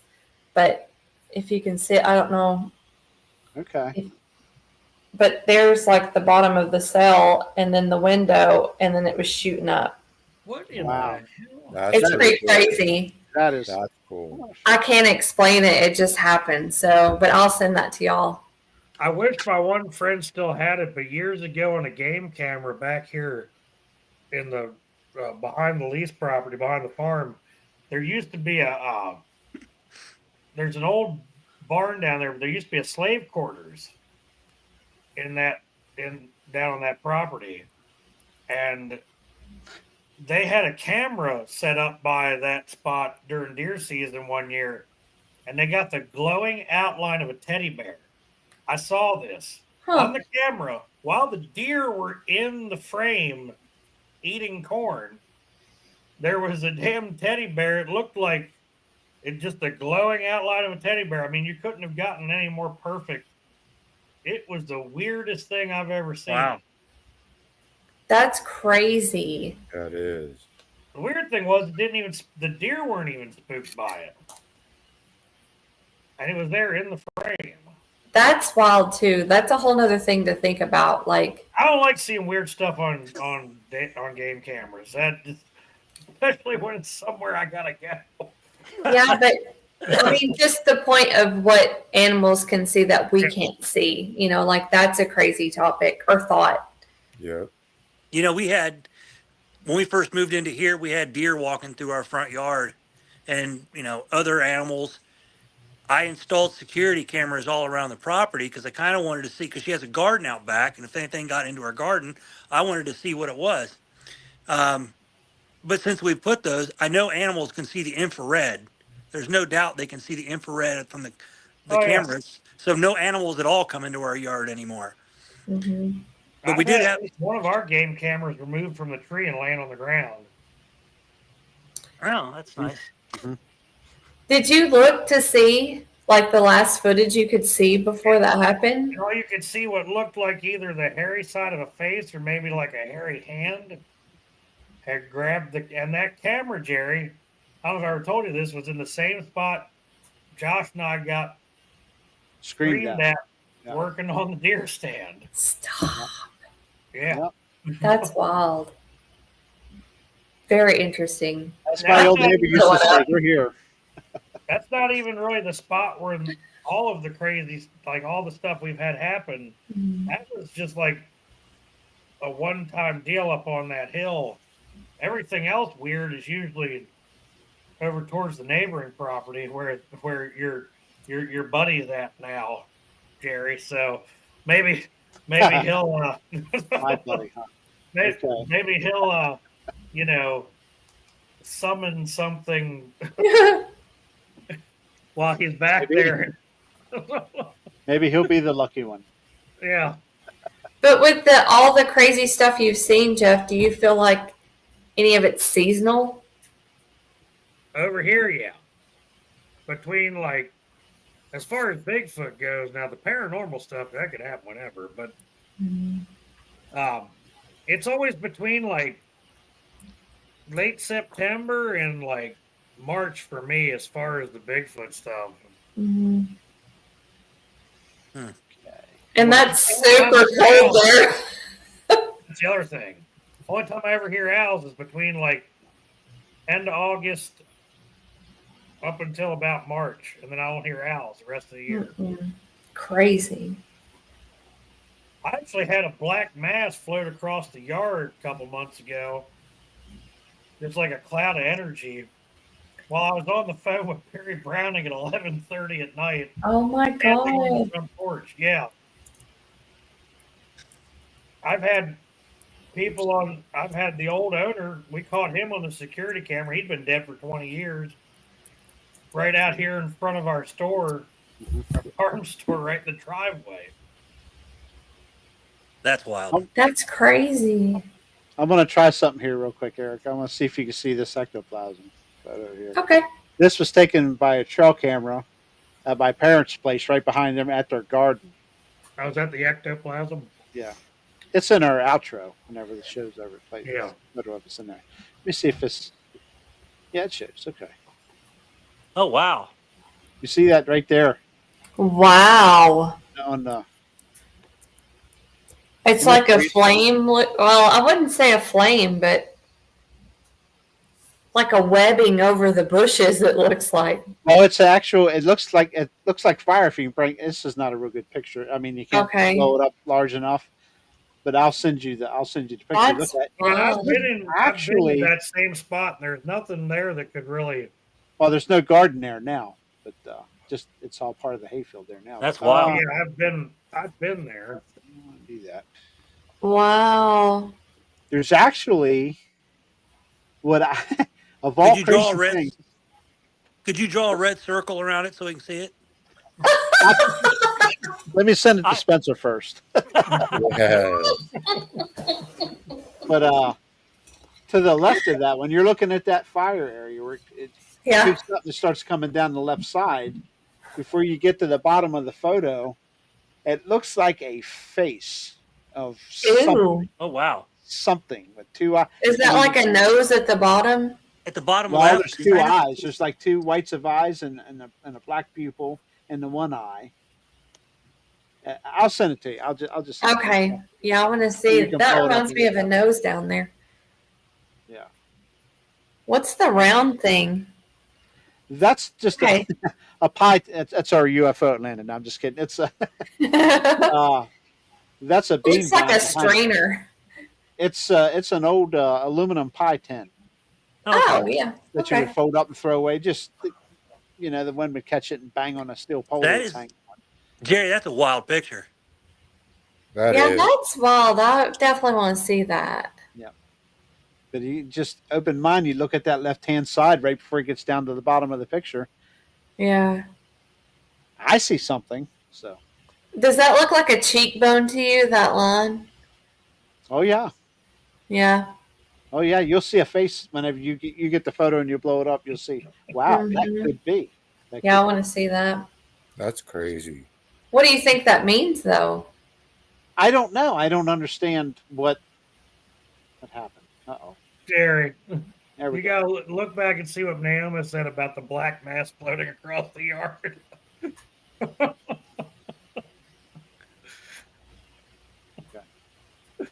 far back. That's the thing. If you take 5 seconds away from that chat, boy, you're lost. It's Hey, not that's a far. good thing. That's a good thing. That is. She said if a black mass floats across the yard, it's going to be followed by a brown mass floating out of my backside. Yeah, that's good ideology. There you go. That's hilarious. Yeah, I got to remember to send that out. I'll send that out.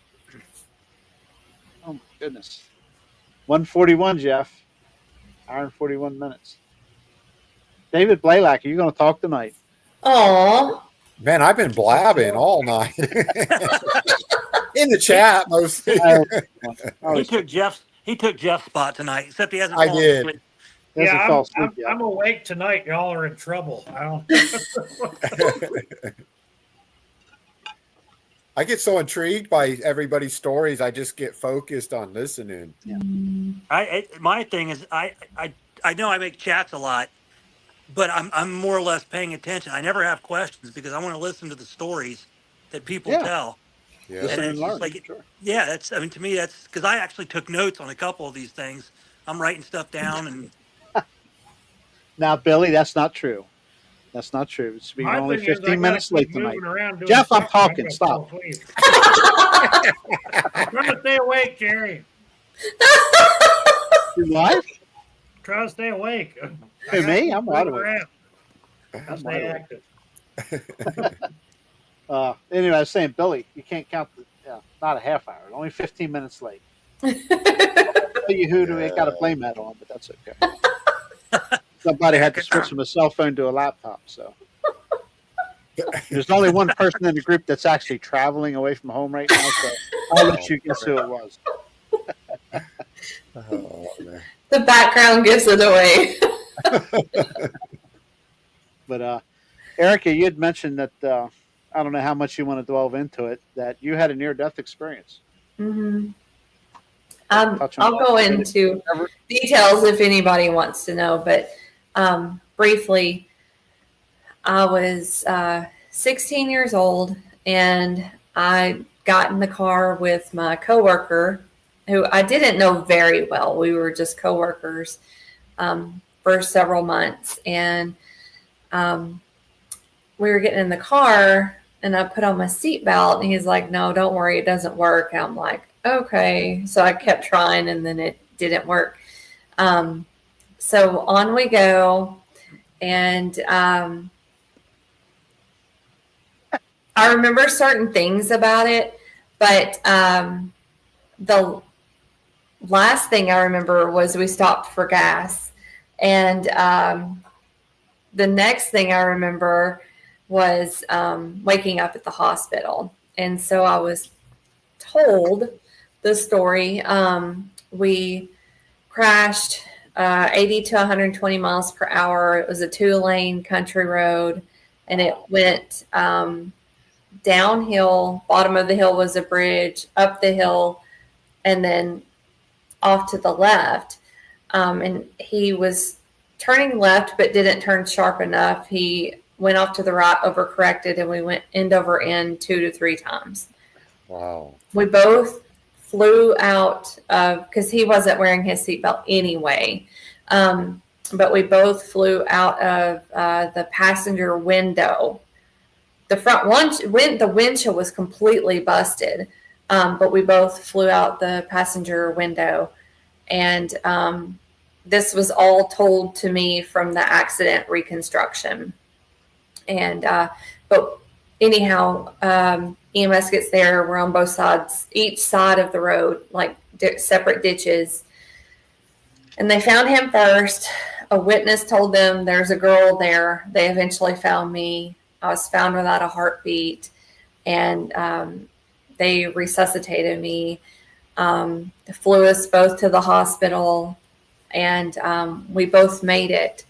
But again, I was found without a heartbeat, and so there isn't anything I remember about the situation, the events that happened. I was told how I reacted and how my body reacted once they revived me.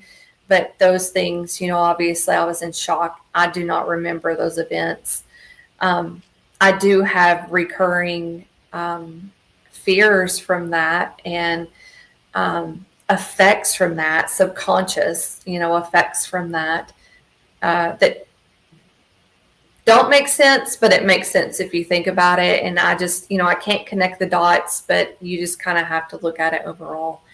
So it's not easy for me to be a passenger, period. I'm fine driving really just about anywhere. But it was a long road. I was unconscious for 2 days, and then I was in the hospital for about a full week.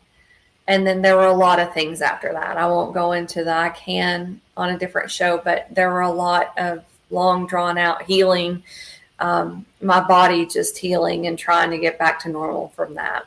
That was the last week of my junior year of high school. And there was nothing like any junior in high school would have, nothing was normal about that whole situation, the whole summer and following. So, but anyhow, I made it. And since then, I can't draw a line and say this happened because of that. But since then is when I've had my experiences with the shadow people. And again, I haven't had a Bigfoot encounter or a dogman encounter. But I guess I hear that could be a possibility. Maybe I would be more susceptible to having an encounter. I don't know. I know that's not every encounter. But I may be able to possibly channel other things or abilities. I haven't.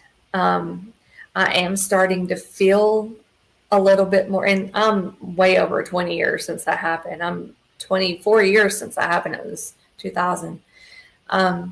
But I'm starting to feel like energy, I think, especially since we moved to Tennessee, I honestly feel like we were drawn there.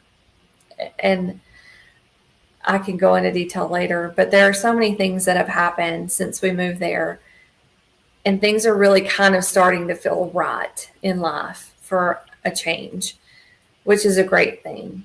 And, but it's all of these unexplainable coincidence, type, ironic, I don't know what you want to call it.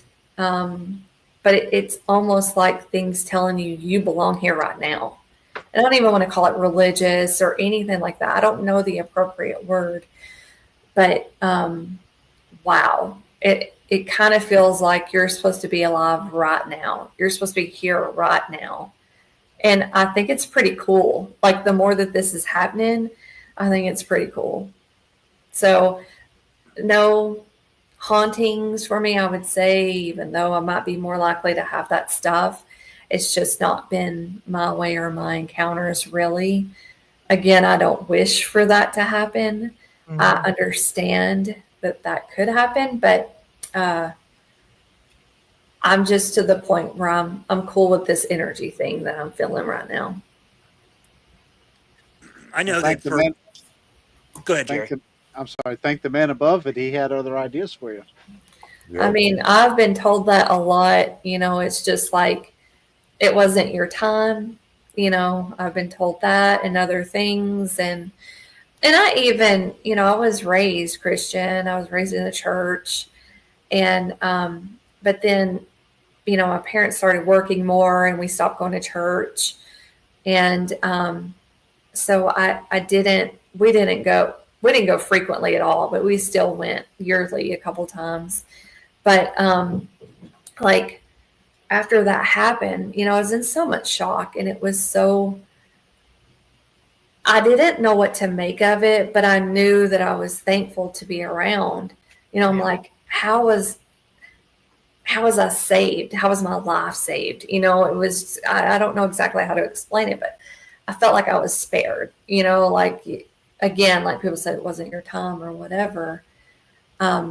But so I, on my own, started going to church after that, but that didn't last long because it still didn't feel like that was the answer for me. I don't know how to really say that, but for me in religion, I always felt a lot of pressure with religion, like pressure to be religious, pressure to be a part of this church. It was never like an inviting thing for me.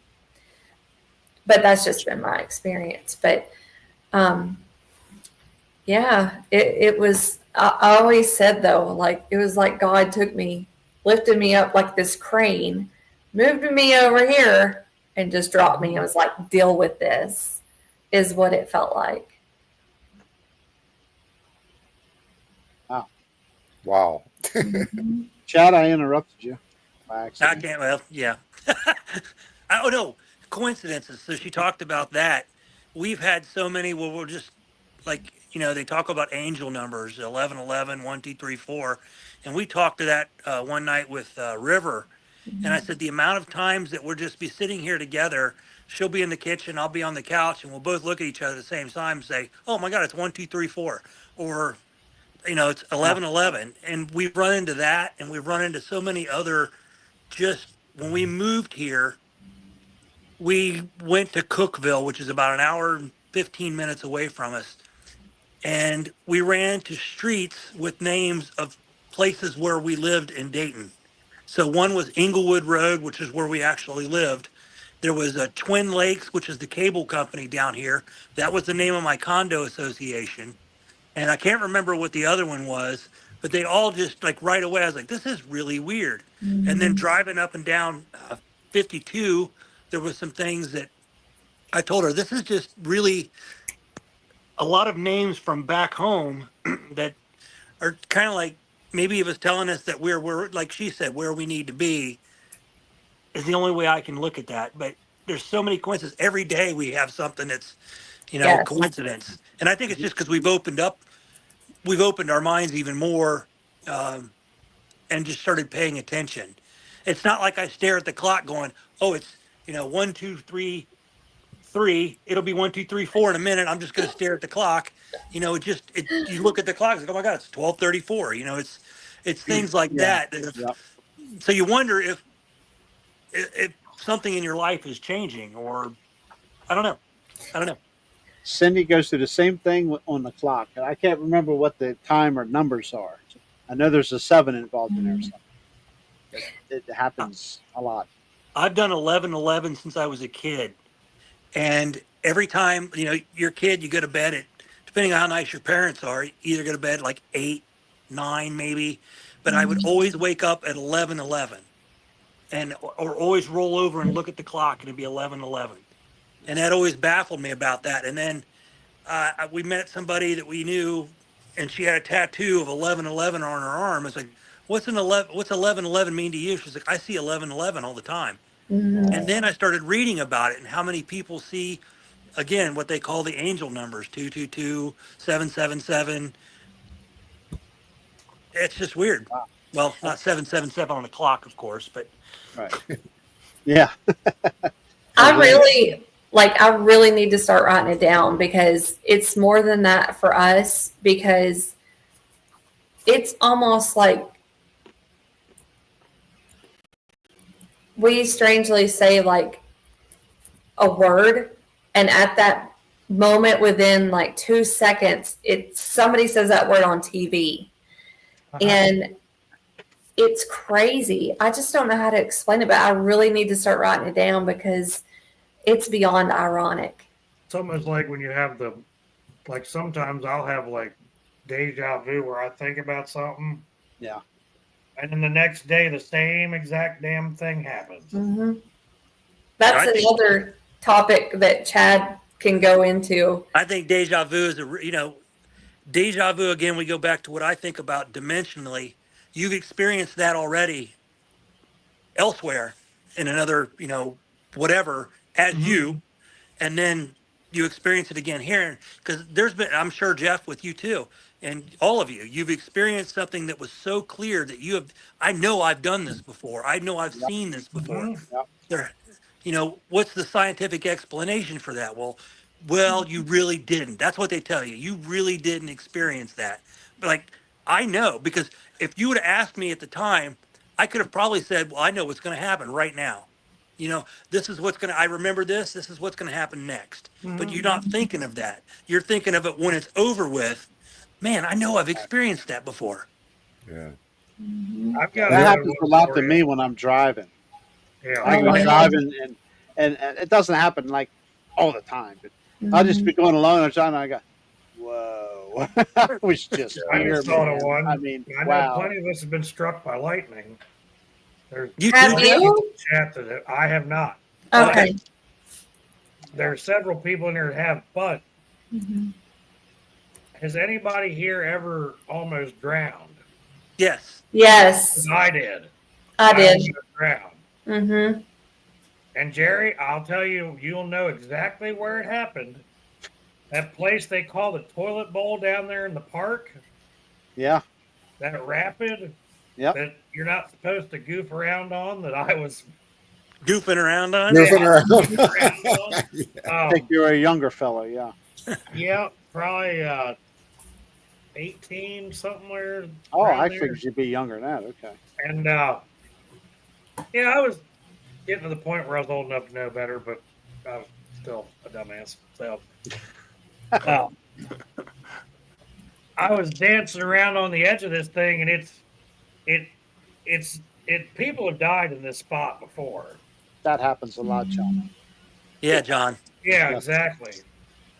And what happened was I tried to walk across it, and this big gush of water came over the rocks and hit me and sucked me down in there.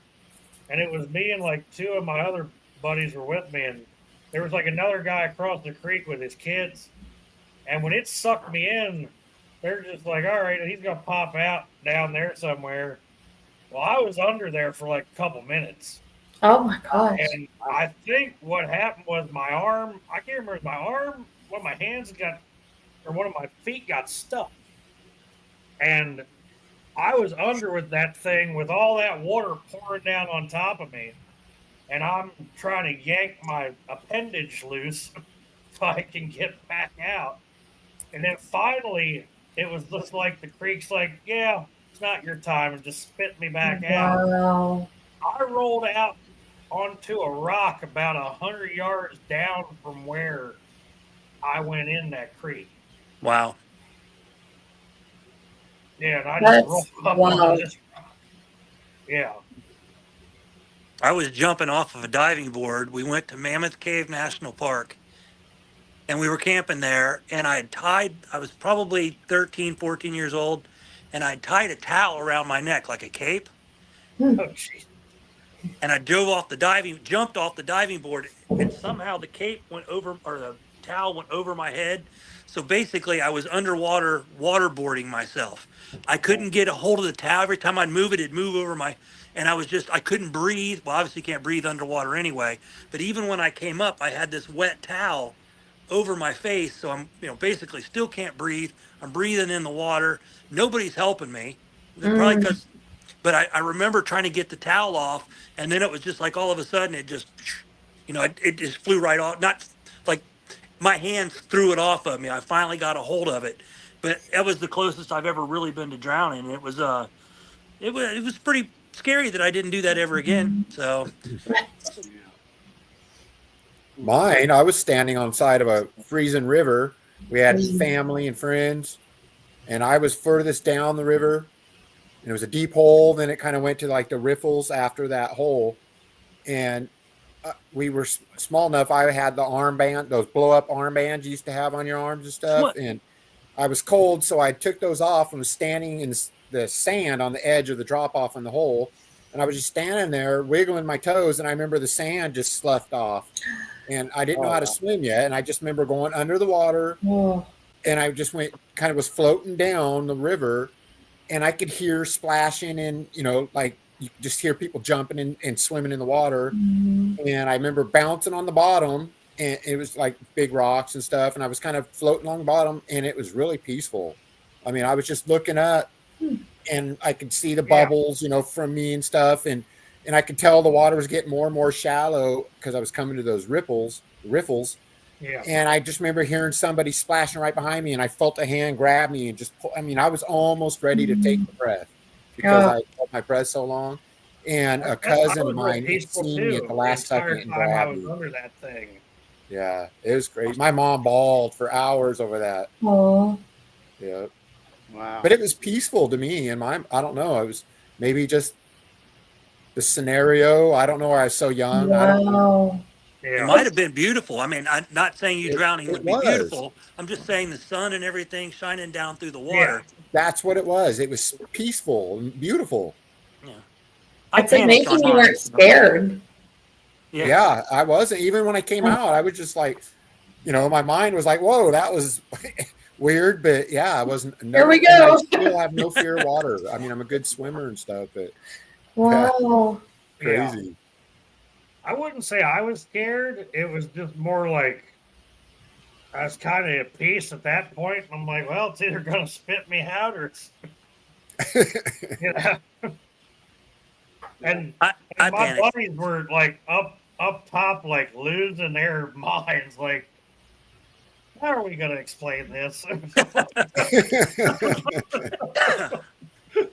I didn't have anything like that, but I did have a car fall on me. Oh. I had a 71 Charger, and I had it on a bumper jack. It's my stupidity. And thank God all the tires were on it. The one was a little low on air. I forget what I was underneath there doing. And I was on my back and towards the front of the car. And I heard the pop, and bam, down on me it come, head and all. It had me pinned like this. You'd be surprised how strong you can be to get out of a situation like that. I had a skid loader fall one time. Scary Fortunately, I was just changing a tire, and all it did was catch my hand and send me to the patient first for a couple hours. But fortunately, that my mother made me go to the hospital. I don't probably 17, 18 years old, I guess, something like maybe 19. But yeah, exactly, getting pinned, John. And I got good floor jacks now. We don't use bumper jacks anymore. You don't even have bumper jack cars anymore. But anyway, yeah, I went to Fallston General Hospital, which is no longer that hadn't been around down years ago. When did they close that? In like the late '90s, early 2000s, or something? It's been quite a while back, and didn't even have a concussion or anything. So that just told me that I got my hard head, I guess. So, but what was pinned was right here. I was like, bam. Oh my gosh. Or there was a hand just holding it enough. Something. Lucky. Wow. If that right front tire wouldn't have been on the car, I'd have been in trouble. Wow. That was the one and done dummy incident for me. That new skid loader tire saved my hand, or I would have been missing some fingers. Yeah. I had a lot of stitches from that, though. Well, I didn't think we would be talking about vehicles on this show. But I have to tell you, because this is funny. Chad doesn't even know this. After my training today, I went to the gas station. I'm like, I'm going to pump some more air in my tires because I think at least one tire is a little low. And anyhow, I had to get gas too. So I got gas, and then I noticed the tire pressure, and I was like, okay, I'll pull up to that machine. I get there, and it's like it's free. I'm like, okay, that's cool, but whatever. And but it didn't have the tire pressure gauge on it, and I haven't been able to find one that I keep in my vehicle. I'm like, I usually have a couple of them floating around the bar. Yeah, I thought I knew where mine was, but I haven't been able to find it lately. I'm like, oh, well, I guess I can't get that free air. That's fine. I'll keep going. So I go to the next one. It was a 7-Eleven. And I get there. It's $2. I put my quarters in. Everything's fine. It's got you can press the buttons for the desired PSI. And put my quarters in, and it doesn't freaking work. I'm like, are you kidding me? Are you kidding me? It was kind of like that was a little strange to me. It was like, you're not getting air in your tires. I carry a VIR air compressor with me, and anything I drive it's with me. RV, truck, Oh, car. you've got one of them little mini ones. Thing's awesome. Yeah, Yep, I don't leave home without it. that's smart. Yep, it is. It ain't cheap. Yeah, They're Mary's like comment there 300 almost plus dollars. kind of Yeah, reminded me of our trip to Maine this year, riding with one of the guides, and the old Tacoma that we were riding in, the rear door on the driver's side flew open as we were making a turn on a logging road, and me and everything in the back seat almost flew out of it. Wow. Crazy. No, thank you. I grabbed the handle and reached over and closed the door. That's I hollered crazy. to the guide. I said, "Hey, your back door is open," and he just went faster. I'm like, "All right, well, I guess it's Oh my God. trying to bust the egg. Trying to bust the egg. That's funny. He's like, "Yeah, that door lock doesn't work sometimes." I'm like, Guess that fun wasn't what it was cracked up to be, huh? "No." Get He it? had YouTubed how to put a motor in his truck. This guy lives off the grid up there. Wow. His Tacoma Well, David. broke down and the motor was shot, so he bought a Forerunner that the frame was like cracked in half on. He ratchet strapped the engine out of the tree, and then somehow figured this guy's not a mechanic either. He's just a redneck that lives in the woods with a bunch of dogs and no electricity, and he just pushed the other truck back under the tree where the engine was, dropped it in there, and wired it up. Well, he might need to take a wiring course because somehow he now when he runs the truck, if he has to talk to anybody on the CB, he has to shut the truck off. He can hear you, but he has to turn it off. Wow. So we'd be driving down a road and going downhill, and he'd just turn the truck off to say something on the radio, then turn the truck back on. Oh no. Man, you might want to get that fixed. That's funny. Sometimes if the reception's really bad, he's got to put the hood up. I don't know what Stop it. I'm not kidding. Oh my God. Man. Jared, sounds like an electrical problem, doesn't it? I'd say something's a little haywire there. Yeah. Yeah. I would not call that redneck ingenuity. Rednecks usually get it figured out. That's a little less. Yeah. Hey, I'm just amazed that he got it to run, being that he was wiring it up in the middle of the woods with no electricity and anything else. He's probably running lights off a generator or something. Been there. Oh my Yeah. God. I mean, I've changed Jared, many an engine. Yeah. the trail to his house, I wouldn't even consider it a trail. Mm. Yeah, no doubt. Where was this at? Conowingo, In you said? Maine. Oh, Maine. Imagine living off the grid in Maine with I mean, Maine's beautiful and all, but no thanks. No. I'm not a big fan of a lot of snow. And I don't know Man, if Chad I and Eric am. have That'd probably be ever awesome. heard this story, but we were hunting in an area about an hour from. If anybody's ever heard the story about the wolf, the dog man of Palmyra, we were right up in that area. Mm-hmm. Yep. Not far at all. An hour away, I think you said. No, yeah, I didn't even realize that till I got home. I was looking at it, and I was like, "Damn, we could have rode up there."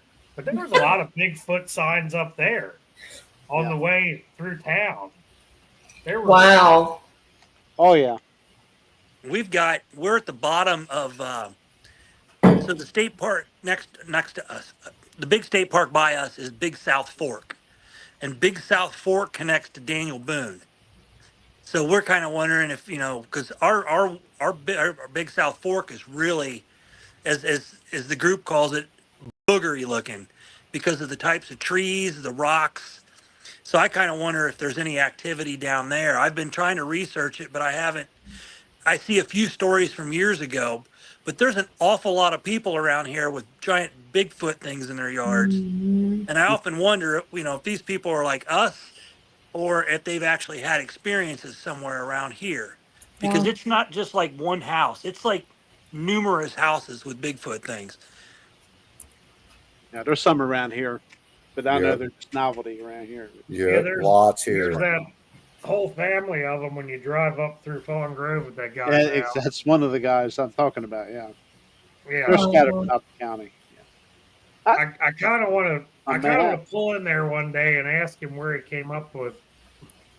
We started with one. Now he's got two or three there, and he got two there now. I think Wow. it's One of my neighbors back behind me thought it would be funny to put a cutout of one on the property line a couple years ago. I was thinking, shoot it up, shoot it. but then, yeah, I was gonna cross some T's and dot some I's and leave a note on there that says, "Is this Yeah. good enough?" Yeah. My stand, and then, but I heard somebody, and I don't know if this is true or not, but somebody had said that they had trouble with, they thought it was people throwing rocks at their house. Mm. I don't know if this Oh. is true or not. I haven't verified this, but it's right in that vicinity. I got a question. I know the vicinity you're talking about. I know the area. Why would anybody be back there throwing rocks? Exactly. If it really did happen and somebody Yes. wasn't pulling my leg, exactly. You're getting a shout out, Jeff. Yeah, wow, capital letters. What? I gotta look. Was that English? What do you say? I got a 10, well, it's actually 9.5-foot plywood cutout Bigfoot in my yard. And it's, I painted it black and it's like 4.5 foot wide. But I used the solar, like the driveway solar little lights or whatever for your driveway or walkways. Yeah. And I put that box on the back of it and then did like the red reflector for the eyes and did like some cool shaped eyes. So at night it's really cool looking. Oh, Now boy. you scare everybody that drives. Oh yeah, my sister almost had a heart attack. I was going to say, if it didn't have eyes, you could put like big googly eyes on it. Yeah, That David just doesn't tell anybody about it until they show up. That's funny.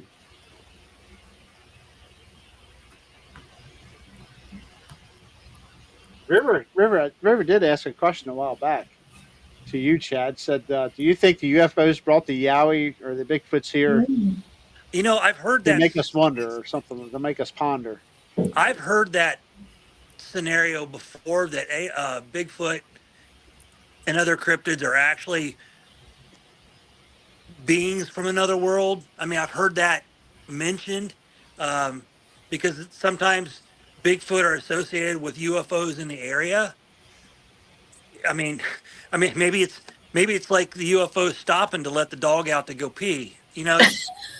It's letting Bigfoot out to go to the restroom before it takes Bigfoot up and hides it again. I don't know. But I've heard that story, many stories like that, where I'm reserving judgment until I see one walk out of a UFO. I mean, as far as me, I I've mean, heard stories about in Pennsylvania, though. really. Yeah, Yeah. well, we covered that earlier. Yeah, But I have, like I said, I've heard the stories where they're associated with each other. You see a Bigfoot, and then they'll see strange lights in the sky. I haven't seen it, so I have to go by what other people say. So I'm sure it's feasible. I don't know what's going on over there. Who knows? Well, we're 2 hours and 15 minutes into this. Anything else you I think guys we want did to talk pretty about? good. Chat, Eric? Yeah, great guest, man. Oh, That's thank what you. I was looking for. This is exactly the kind of show I was looking for from you two. Awesome. a little different outlook on the cryptid I'm stuff. a little more talkative tonight and not falling asleep. So We're happy about that, Jeff. I It's a think big quite a few night. people in chat have said something about that, Jeff. Oh, Big I know night. I was looking. Trust me. But our chat moves so fast now. I can't keep up with anything. So I think there's been 473 chats, like replies and everything else on there. oh, okay. Wow. Wow. Nice. I don't even see that on my end. Wow. Erica and Chad are popular. Yeah, Yeah. Nice. Eric is popular. Yeah. You both are. It's awesome. I'm so glad you guys came on. I was looking forward to Oh, it. yeah, Thank you. Thank you. It was We shocking. love this group. Yeah. Love to hear that. Love to hear the UFO stuff and the Yep. ghost stuff. And I I'm wouldn't be serious doing about this the stuff if female, I didn't get so. into this. Yeah. with people. I'm going to mute him if he cuts me off one more time. All right, Gary. He's I got a delay. He's got a delay going on there. I'm going to go over in that house and I want to figure out, and I'm going to find him a router that's not going to delay the signal so much. That's why it's happening. I pick on him when I say that stuff. yeah. So Jerry, Yes. do your invitation or whatever, however you want to do it about the female ghost stuff. Yes. Because that sounds like a cool topic. Yeah. I think we're Yeah. going to do that. I think we'll do that. I know the wife will be in for it. And Awesome. maybe Misty, and I'm sure there's a couple others here. So I think Phyllis would be probably. Phyllis would definitely come on. Well, Yeah. Misty's Aunt Sherry would probably love to do Yep. that too. Okay, cool. We got plenty of room. We'll have to try to put it all together, get everybody grouped on a certain date, and I'll just reach out, start talking to some of them, and come up. Becca with a Green would be another good one for that too. Yeah, Rebecca, sure. Yep, Oh, yeah. absolutely. Mark said he's probably going to have to leave Becca to go milk the cows while him and I sneak off to do some boogering when he comes. Hey. Hey, look down, Jeff. Jeff, look down.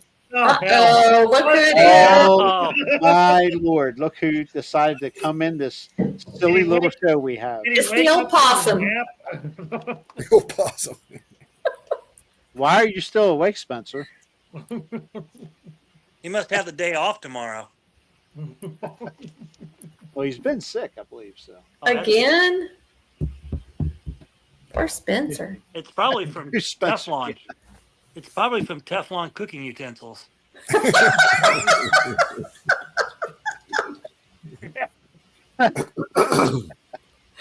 Oh, I thought he used cast iron. using the Good metal on the old nonstick surface there. Yeah. I love my cast iron. Oh yeah. Me too. Well, I was ready to call it a night, but Spencer's in here now, so I guess we got to entertain him for a few minutes. I went to a place last weekend, my best friend in Tennessee, and I went to this place in Lynchburg, Tennessee, South Middle Tennessee. Mhm. And I was shocked to see a Lodge cast iron store there. I thought they just had their place in South Pittsburgh. So I was like, that's cool. But I never went to it. But they might have more. I don't know. Yeah. Other than the factory. Well, we've got so much cast iron now, lady. Plus one or two more pieces of cast iron never hurt you. Boy, they're really giving him hell for being awake. Wow. Spencer finally comes in the show and everybody wants to start hammering on him. Takes all the pressure off of Jeff. That's one way to look at it. Yeah. Oh. I'm the old line cryptid Spencer. That's what. Erica, Mary did you- wants to know where you're from, Erica. Yes. I was going to reply to it on chat. Okay. Thank you, y'all. You're welcome. He spoke. David talked. Ah, David's the quiet hunter. He just listens to figure out what's happening. Where's David's When to fur snack. babies? Where's Peanut, David? she's laying over by the wood stove. Peanut and starts with a Lincoln. C? Savage or whatever. Lincoln. Lincoln's Lincoln. That's right. Multicolored one. The presidents, Lincoln and Carter. That's right. Yeah. You know. At least they're He's two refusing different to get colors, up. so you can tell. the difference. Aw. Sleepy. Who we got next week, Jeffrey? Next week I've got an up and coming podcaster. Oh, we do. Guy's name's Adam Bowman. I'm pretty sure he's still on for next week. He's been doing a lot. He does a lot of ones where he just reads people's shows, and he's only been doing it for about a month. And this Look him up, podcast. it's, Cryptid Fan 94. Yeah, that's right. And he's Cryptid in Fan. Virginia, so Spencer, you've got some competition now. Spencer's not going to like having competition. Nah, you'll be all right. They'll probably have him on this Sunday to beat us. So.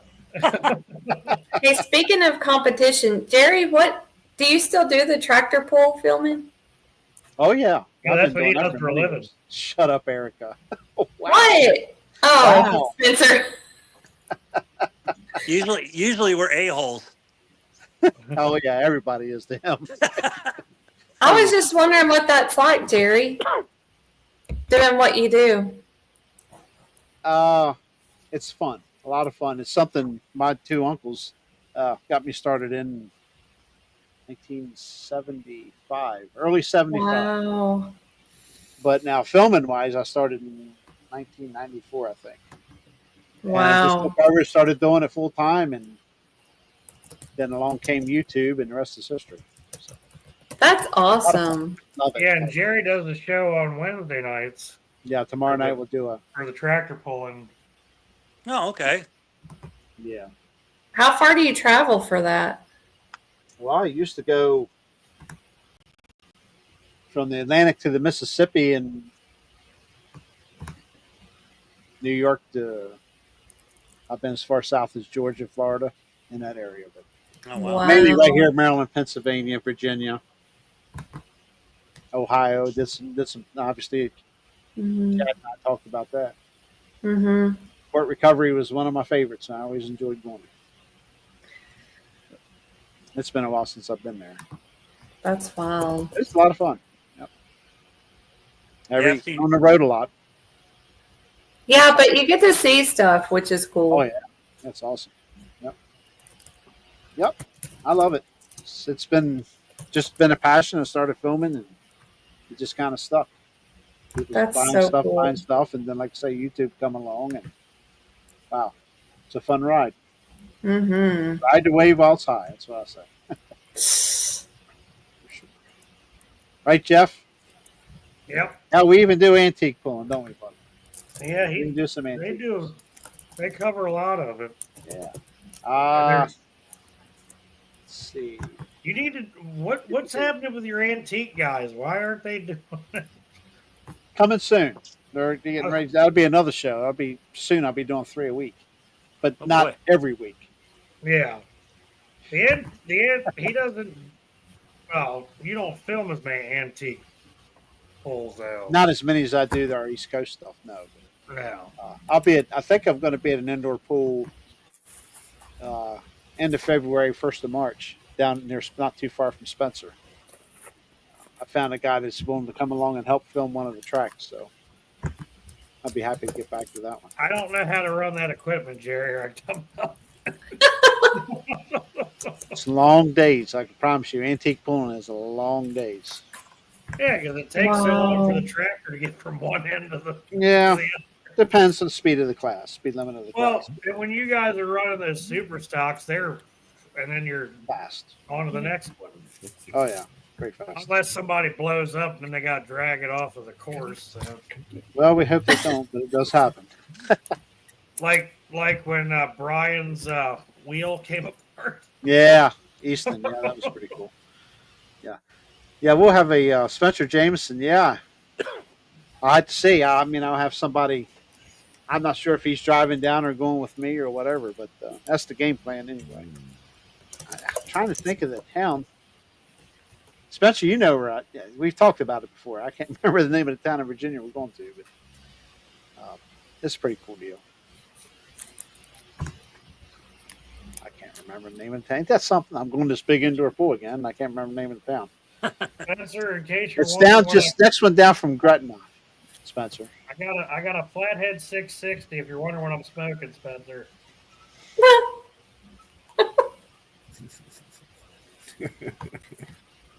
I keep forgetting to keep it burning. I gotta relight it. Longest smoked cigar in history here. Well, you've had it lasted 2 hours and 26 minutes. Yeah, because I keep talking and I keep forgetting to pump on it, then it burns out. Hey, Jerry, did you ever go to? You probably didn't for your job, but Norwalk, Ohio. Do you know where I'm talking about? It was Summit. Mm-hmm. Have you been there? I've been by there, yeah. We got detoured off of 70 one day, and I went down through there. I went to that drag race in there and fell in love with it. Oh my God. Yep. I forget what it's called, but it's like, seems like something extreme. Okay. But that was one of the coolest experiences ever. So We cool. went to a Mopar Nationals Mm-hmm. deal out there in Ohio, and I can't remember the name of that drag. It might have been Norwalk.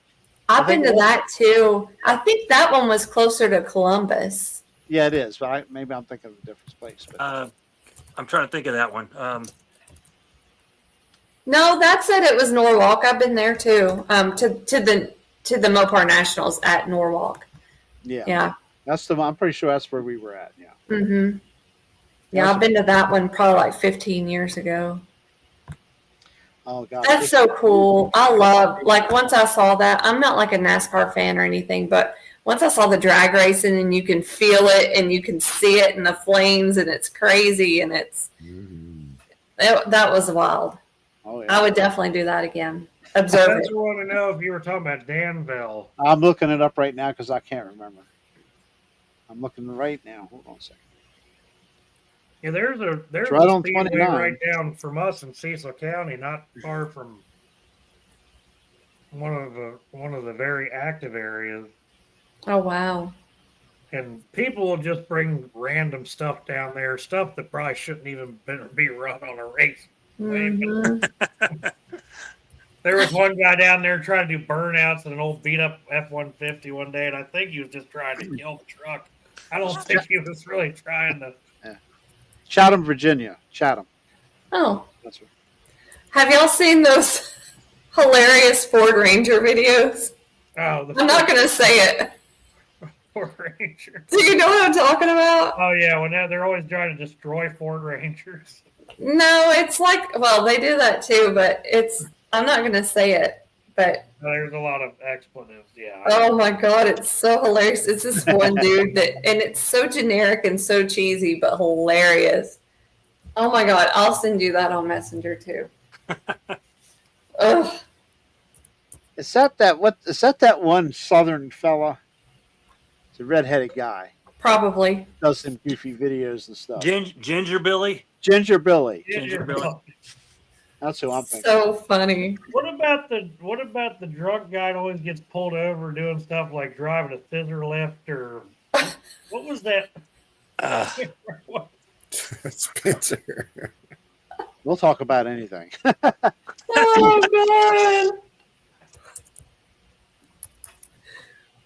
God. I don't know, Spencer.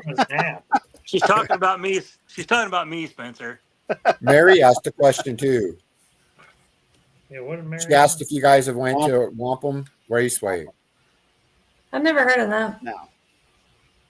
No, but I've been pulling out around her area.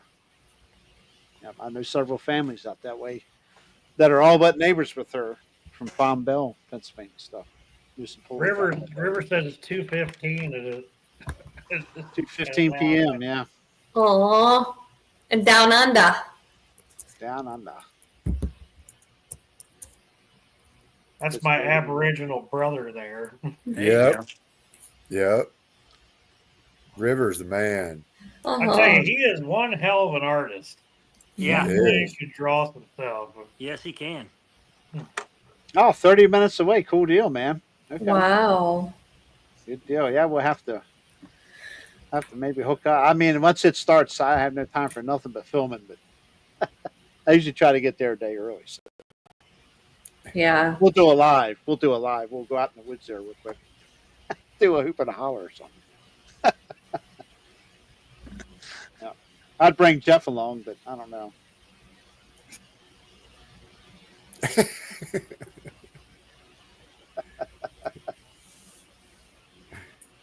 Might not be enough cattle down there for him. Oh man. It's Virginia. There's got to be cows there somewhere. I'm sure. No. Give us one question, David. One question. Oh yeah. Hit him up. One Just hit 'em up question. with something. Yeah. Okay. What do you think Bigfoot is? If you really had to stop and ponder about it, what do you think Bigfoot just flesh and blood? Do you think they're above and beyond that? Do you think they're alienated? I'm not putting you on the spot. If you don't want to answer it, that's fine. It's just an opinionated show. So I think Are you asking me? Is that what who you're asking? everybody, well, you David, can be go part first. of it, David. Sure. Oh, I thought you said okay. Personally, I think they're more in flesh and blood, and I think there's something with the alien things. I don't know if they are aliens, but my personal story, is Right. that I seen them together, but it didn't seem like they were in charge. The Bigfoot, it seemed like they were under their control, I suppose is how I'd say it. But And David's also seen some other crazy stuff flying around. Yeah, So, that's his story. And one day we're going to go back and we're going to touch on that story again. yeah, we need that to. could be tied in with Snallygaster. I know that I tried to watch the They- shows you guys had David on before, and they kept Yeah. cutting out, and David Yes, was gone. every time he'd get to the meat of the story, the damn Yeah. computers would just glitch and everything would just go. They know, David. They know. do. It happened in Mary's show too, and Yeah, everything. As soon yeah, as I she- get to that story, it would. I mean, the same spot in the story, and that would be Yeah. it. Did it happen when you did it on Roger's channel? I can't remember if I don't think so, and it didn't happen on Woodwalkers either. I don't think, and Sawdust Beast, it didn't happen either. It was just more recent. It seems like. and David's actually going to be on Chris Reinhardt. On Yeah, there you Thursday. go. Let's bring that up real quick before we go to Chad and Erica on that. But well, you're going to be on Discover Sasquatch. Yes, sir. When is that going to Thursday. be? David? Thursday. This is coming Thursday, Yep. Awesome. Yep. 7 p.m. Eastern, I think. Or Yep. wow, you're going to just be fresh out of lunch for that show. He's 3 hours behind us. So. Yeah. Wow. It's good Yeah, I'm with looking these forward to times. I mean, you guys in the central part, you're an hour behind us. He's 3 hours behind us. River's 14 hours ahead of us. Yeah. Rivers Still in the waiting on future. those winning lottery He's numbers. future. River. Yeah. Well, I haven't talked about it, but I totally agree with what David ended with. I feel like, I mean, we've talked about how there are perimeters, say to state parks or whatever. I feel like that could be for, the public safety, but also control of them is what I feel like. And I haven't even talked about that. I haven't even talked about that to Chad, but I feel like it's, Like they're I keeping wonder them how they in got there. Like, I wonder how they got there, but I feel like it's been a long time in the works and it's a designated area trying to keep it that way for them. That's how I feel about that. And I obviously don't have my own proof. I'm just Mhm. observing, and those are my beliefs. So, and I wonder about that, and it makes sense to me. But I flesh and blood, I would say, but I don't know. I think there's some extra stuff going on there. I can't give you an example of what it is right now, but it's more than what you see. And I don't know how to phrase it other than that. Yeah. There's a lot of flesh and blood people that don't lean quite that way anymore. They're Mm-hmm. They're kind of so many different directions to go with it. and Greg will tell you he was before he's seen some of the stuff that's happened with him while he's hunting. Mm-hmm. I can't explain that either. And Coonbo's even said it, and Coonbo wasn't always like that. He was a flesh and blood guy for years. Mm-hmm. Same. But there's Yeah, definitely also, things you can do. well, hearing everybody's experiences with it that we have heard and their reactions to it and what they saw, those reactions to the human, you know, it's very complex and it's very much like people with maybe emotions to a certain extent and the reactions and just the natural, what comes to them, natural part of it. But there's so much we don't know. And it's very interesting to us. So we're just going to keep listening to everybody's stories. Yeah. Yeah. I'm sort of in the same boat as David and Erica. I truly believe at times it can be flesh and blood, but the fact that if entire families are out there and you're finding one footprint, in some cases you might find a few, something's gone down. There's professional trackers that have probably tried to track these things, and they can track anything through a woods, through a forest. Those guys are that good, but they're not finding anything after so many tracks. Maybe they have the ability to not just cloak, but to maybe blend in, be right in front of you, or maybe like in who was it story, Martin Groves, maybe it just vanishes and goes somewhere else. I don't know. Again, like Erica, I I've can't seen some pretty good examples of that cloaking. really. Wow. We watched a movie the other day, and I know you guys have probably seen it, The Primal Rage. Yes. But the way that the lady walks by the trees, and there's 3 Bigfoot in a tree, but you can't see them because they've got tree bark and moss, like a ghillie suit for these things. And I'm like, well, maybe that could be, because I've seen pictures that people have taken of, say, moss on the side of the tree that looks like it could be a shape of a Bigfoot. So maybe that has something to do with it. I don't know. But I truly believe that at times it can be sort of a flesh and blood, but it has the ability to do something else to make you either not see it or it just disappears. Mm-hmm. And then tonight was the first time I heard of erasing tracks. You know, think about the intelligence involved in that, or what would be the motivation for them to do that. Yeah. So they're not seen. I mean, they've. But that's what I'm saying. That's the intelligence of them, and why would they do if they that? have the ability to think, like we do, the one of the first things they're going to want to do is destroy any evidence of them being there.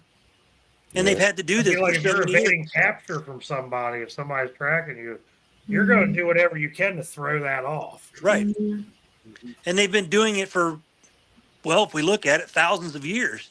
So they're probably pretty damn good at it. Yeah. Yeah, you do something for that long and you raise your children to do the same thing, and it's just a generational trait that you hand down, and maybe that's part of it too. I mean, they've unlocked a whole different skill set that we don't possess.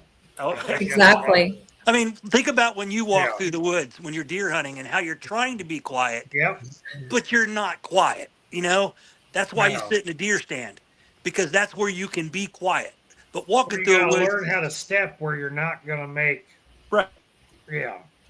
And they've just perfected it, I guess. Exactly. It's almost like they float through the woods.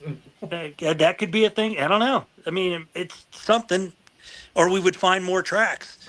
I mean, you can't walk along a creek bed in the mud and hide tracks. You can't. No. But you can do that on a forest floor where there's pine needles or Yeah. leaves, but you Yeah. can't do it on a creek bed, and they have to go for water. So I don't know. Yeah, it's my opinion has changed quite a bit, especially in the last year or two. The past year, I always thought that's flesh and blood, monkey looking, human looking. Now, what I saw wasn't a monkey, but that's what it's portrayed as a lot in social media or whatever.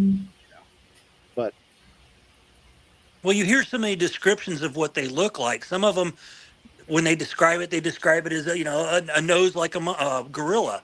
Some of them you see it's got a human nose, yeah, or a really wide human nose, yes, or some people have claimed they had human-esque type teeth, and then some people say they have fangs. So Good point. there's so many different, and I've heard other podcasts talk about it too, that maybe there's like us, there's many different types of humans. sure, Yes, we're all humans, but there's short ones, fat ones, um, beautiful, ugly. There's all these different types of humans. And Harry. hairy, yeah, There's yeah, ones that can't survive outside the city, and then there's yeah, exactly. ones that could go out in the woods and live off the land for months at a time. then mean, there's dairy farmers, and I think that's Yeah. what she meant by hairy. Anyway, Well, you started with yours was short and fat. The first stuff hits my eyes. Poor Erica. Poor little Jeffrey. But I'm sorry, but anyway, he's my buddy. Yeah, definitely flesh and blood is part of the deal, but the beyond factor is unexplainable. I have what makes them so strong, what makes them so fast. Not that we know for a fact. I can't, I had a visual, but I didn't see it move like away in any particular speedy fashion or anything like that. But do you think they have a workout program, like maybe Sasquatch gym, that they could lift weights and trees? And, That's why those trees were knocked down that ridge. it was a good workout. Yeah, I mean, we talk about how big, you hear how muscly they are. They've got to be doing something. And I'm not saying it's but I'm sure they've got to be doing something with rocks and trees. And you just don't, when you're born, you grow, but you don't get muscles unless you lift weights. Maybe they have tree breaking competitions. Could be. Could be. if something's picking up and throwing boulders, Shot put. Right. Yeah, that's what I shot put. Maybe it's like that scene in Braveheart where they're throwing rocks at each other. They're trying to throw the big rocks. Maybe that's what they do. That It's like could when they're be. throwing rocks at it, they're like, no, I can throw this one farther. Yeah, exactly. I can hit that human. unfortunately, at the end of the day, the joke and the laugh is on us because Uh-huh. Well, it might explain why we they don't have red, a clue. maybe it explains why a lot of people say they have, they've seen red fur. Maybe they're just some of the Scottish people that moved here and moved into the woods. I'm just kidding on that. I hope so. I am Scotch Irish, so it's okay. Or Yeah. Irish. It's okay. Yep. If I see Bigfoot wearing a kilt, I'll let you know. Just like, can I get your autograph? Exactly. This is awesome. Playing a bagpipe. Marathon time. They seem to think this show's going to reach that marathon mark of 6 hours. Uh-oh. No, not tonight. If it I'm does, saying it Jerry, now. if it does, Jerry will be asleep by then. Oh, I doubt that. I'll be awake. I'm not going to give you that gratitude. No. I'll go drink another pot of coffee. I might have to do that. Yeah, I might have to do that. He's trying so hard. Oh, Yeah, he's it's almost- keeping him awake. Yeah, it's I need almost to pack 8 here. caramel popcorn. Almost 8 o'clock there. It's 11 p.m. here. It's almost 8. Yeah, it's really late. Oh, yeah. I got 2 different times going on. My computer's one and my cell phone's one right now. So That's trippy. That's right, because you're on the East Coast right now. I'm Hey, in somebody- Georgia right now. Somebody make a comment because we're at 666 comments. Oh, Whoa. Lord. Oh, no. There. There we There go. we Thank you. go. There we go. Yeah, we So- can have that. I wouldn't call that an angel number. What would you call that? Oh, that would be a devil number. Is 777 an angel number? Yes. Sure. I just said it was. Sure, why not? Maybe I made it up. I don't know. We I were said it must be. pricing meat out in the market the other day, getting stuff ready for customers, and my girlfriend starts writing it down. It was $6.66. I was like, "You better make that $6.70 or something," because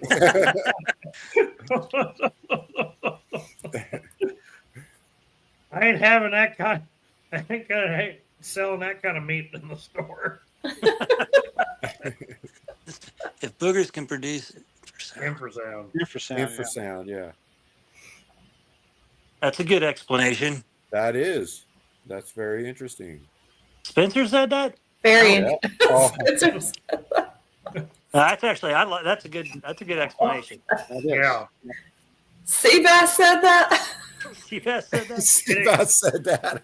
It explains why sometimes I've been in places and just felt like I needed to leave because I felt sick.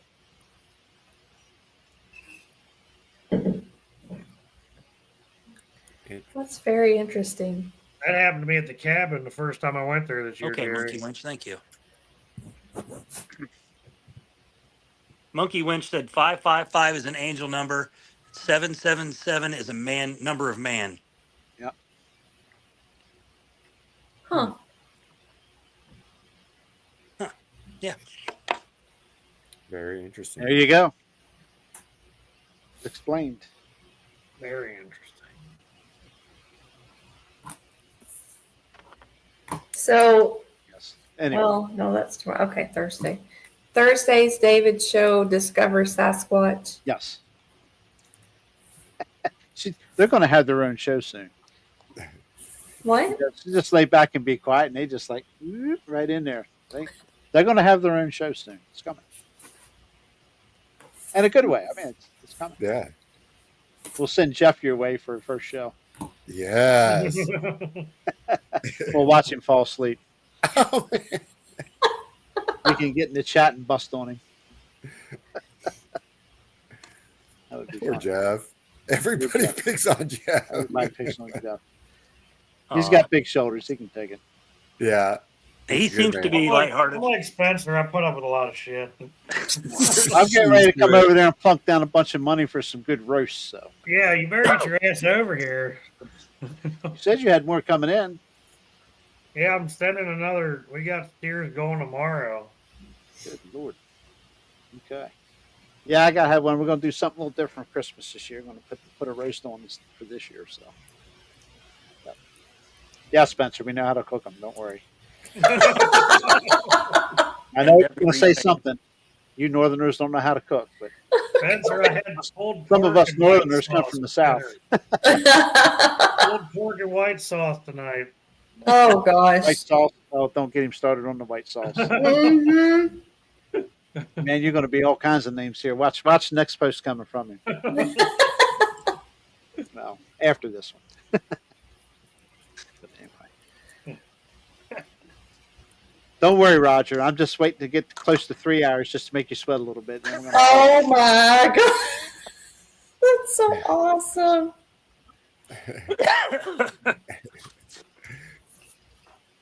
It's getting late on David. I don't want him to lose any sleep tonight. Yeah. Just don't give me come on, Mary. Don't give me Alabama white sauce. Wow. Okay. Hey, one day I'll try it. Same here, Erica. But somebody posted something, I think it was on Facebook. I was like, I'll try it, but I'm not trying the bottled stuff. Right. I want an authentic. You gotta make Greg's recipe. You gotta do Greg's. Oh, he did post that, didn't he? Yeah. Yeah, I'll I make have a to try. small version. Don't get me started, Mary. Yeah. I'll tell you what, Roger. If we're going to break your record, it's going to be with you on the show. Yeah. I'll at least give you that. I'll at least do that for you. And now I'd like to see a show with Roger, Coombo, and Greg. Well, they have done it together. Oh yeah, Yeah, that they've all was a done a show 6-hour together. show. Oh, right. That was a 6 hour. Yeah. It's got to. Everyone has to have a beard. Everyone's got to have a beard. Oh yeah, we're going to do Oh my a. gosh. You had a Yeah. Barry Browning show that was really long too. Yeah. Yeah. I'll tell you. I think for our 50th show, we should see if we can get Coonbo and do the beard edition. Beards and boogers. Yeah, we're going to do a beards Yeah. and boogers show. Beards and boogers. Beards and boogers. Yeah. Even if we got to get David a fake beard, we're. You'll have to. I'm one of those I'm gonna Bigfoots that are hairless. He's a hairless Bigfoot. Yeah, Oh my gosh. a rare hair. I mean, even Wendell's growing a beard now. Where the hell I is saw he? that. What? I haven't been on Facebook to see. He must have been asleep. Yeah, 6 hours at the beginning of the marathon. Greg says, I feel like I have a Show 12 Greg hour House, show. you're on. I double dog dare, triple dog dare you. How's that? It's that time of There year. you go. Greg's got a 12-hour show in him. I might have to leave and go do some barn work and come back. Take a nap here and there, right? Mhm. Wow. I'll tell you what, you got River on here, you got Roger on here, Greg, and Kumbo. Sit back and enjoy the ride. Just let them talk. That's right. Yep. 12 hours is no problem. It'll happen. Hell, I can just have a random 2-hour phone conversation with Greg and we talk about nothing. Yeah. They're like, yeah, we got to get off of here. And then we're on for another 45 minutes. I believe that, isn't that called the Southern Goodbye? I think Wow. That's what Spencer was saying. Hey, we're proud of that.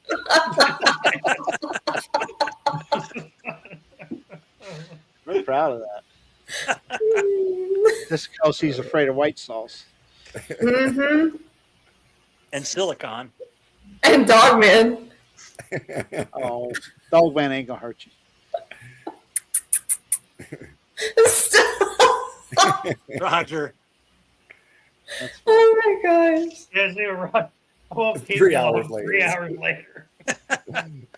But the other day, Greg, I was on the phone with Greg for at least 2 hours, and I didn't even realize Alan was there. He was sitting in the chair next to him.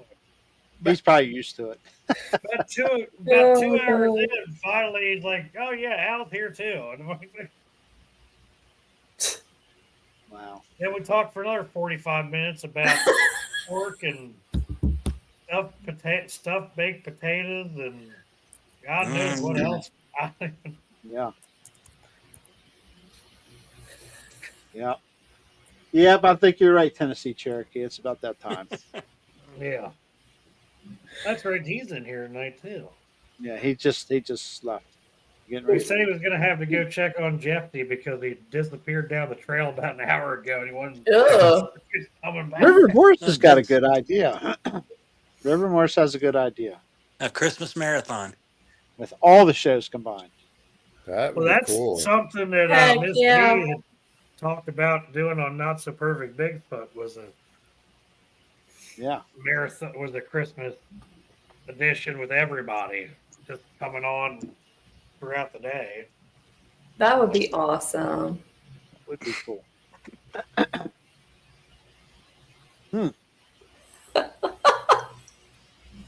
Roger. Yeah. Never a dull moment. Maybe that'll happen. I have to try to make that happen somehow. Whoever. Miss V, if she mentioned it, do it. Let's do it. Absolutely. Mary said she'd do it. Mm. You can only have so many on at one time, so we can jump in and out. So Roger says what day? What day are you busy, Roger? Because we'll have it that day. I didn't even know he was doing a show today. Greg messages me and goes, Hey. Roger's on. And I'm like, there he is. really? Hey, Wendell heard his name. gosh. Wendell's ears must have been hurting. He's in the house. See how that Wait, happened? Wendell has arrived. There was Wendell, you're late. We were talking about him, and he shows up. I guess we The, got to talk the a other couple more night hours. we were in one of the group chats and we must have stirred Wendell because he appeared at like Stop 2 it. o'clock in the morning.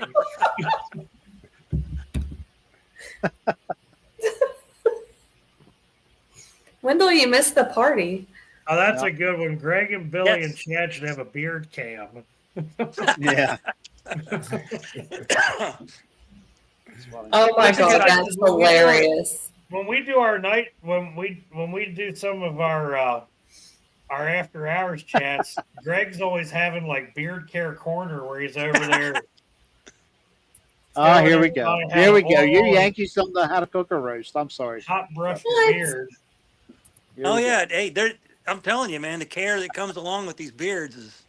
I mean, when you don't have That's the only way I can get mine to stay decent is I've got to oil it and comb it and make sure it's got plenty of conditioner and it. But I can't get it. Mine starts to bush out, so I have to trim it down. that's what mine's and doing keep right now. combing it. Yeah, I try to keep this in more like this way. Yeah, you got to. But You just got to keep it all towards the middle. if you wear a collared shirt or a hooded sweatshirt, it just pushes it all back out this way. Well, that's like mine. The way I said a lot of times, mine just kind of goes naturally out like this a lot. So I have to go and like, Yep. Get the little like the front of a rail car or that's what mine Yeah. looks. cow pusher. Is that what they were called? Cow pusher. Yeah. Well, if you ever see the mud flaps of the naked trucker, that's what I look like in real life. Oh my god.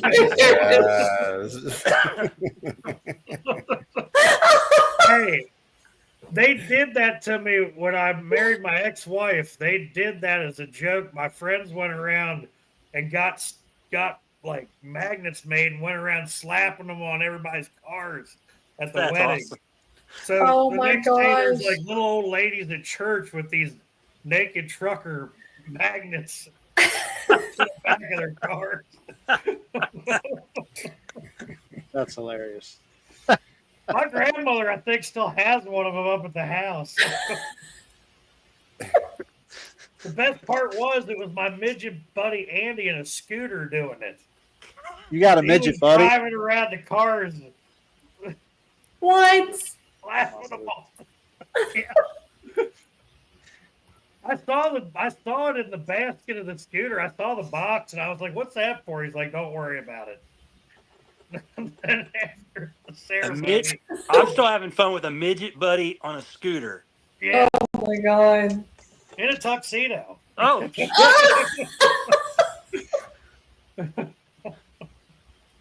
It was a good time.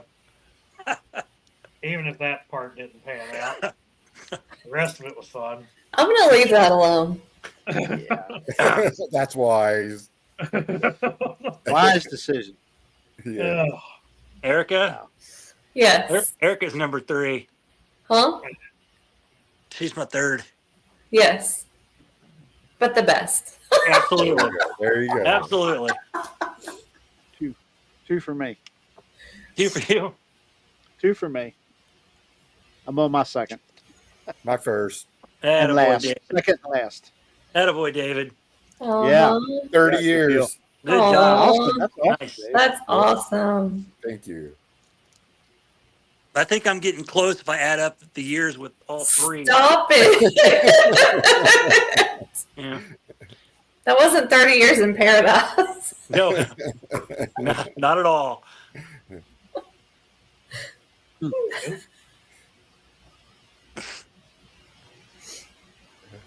You know, when you're done talking about Bigfoot and UFOs and everything, you never know what you get to talk about over there. Exactly. Yeah, actually, I was going to ask Jeff about his. Uh-oh. Sorry, I Wait a got Wall minute. animals. Don't stop. Continue, please. It His makes the wall mind. animals, and then because the other day he was like, "I got more." Are you still The house smoking is that? full of them, or whatever it was he Here's a said. new one. How This many you might be a got marathon. How many what's do I have? on your wall? Dead things on your wall? What's she Jeepers say? creepers. Jesus. Oh, is that Lincoln? This one's Peanut. Okay. Lincoln's This one, Lincoln this one's has the Lincoln. gray, right? Lincoln's Oh. Yeah, he's okay. Look, oh. They're little barkers.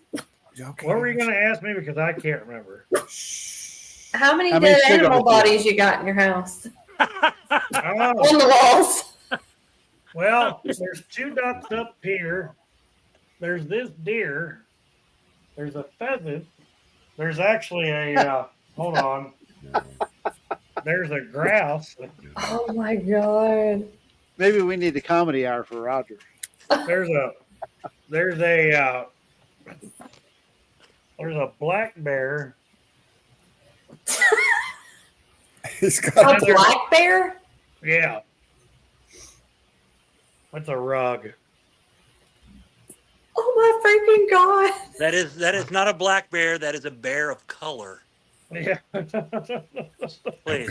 And then there's 2 more I.e. deer Blackie. heads in the other room and some hides. There's a piebald deer in there. A python? piebald. Oh. Whether black, like brown or in white, or black and white, or Brown and white. It's not a Holstein, David. hey, I seen a piebald bear. It was black and white, big like Dalmatian. Don't show your bathroom. That's the funniest one of the nightmares. I Thanks, can Mary. only imagine. First show I ever did with Mary, I forgot to turn the damn Bluetooth off when I went to the bathroom. Oh man. I got a boar in He there. did it on our too. show too. He won't tell you that, but he did the same thing on our show too. Oh. We got 2 Hurry more up with bears beauty. coming, so I'm gonna have more stuff in here. Wow. Have you killed them all? I don't put something in here if I didn't shoot it. Well, I didn't know, but I assumed that you did it. I'm not paying somebody else to. Oh. That's a lot of hunting right there. Yeah, we went to the flea market the other day, and there were 2 deer heads that you could buy, maybe 3.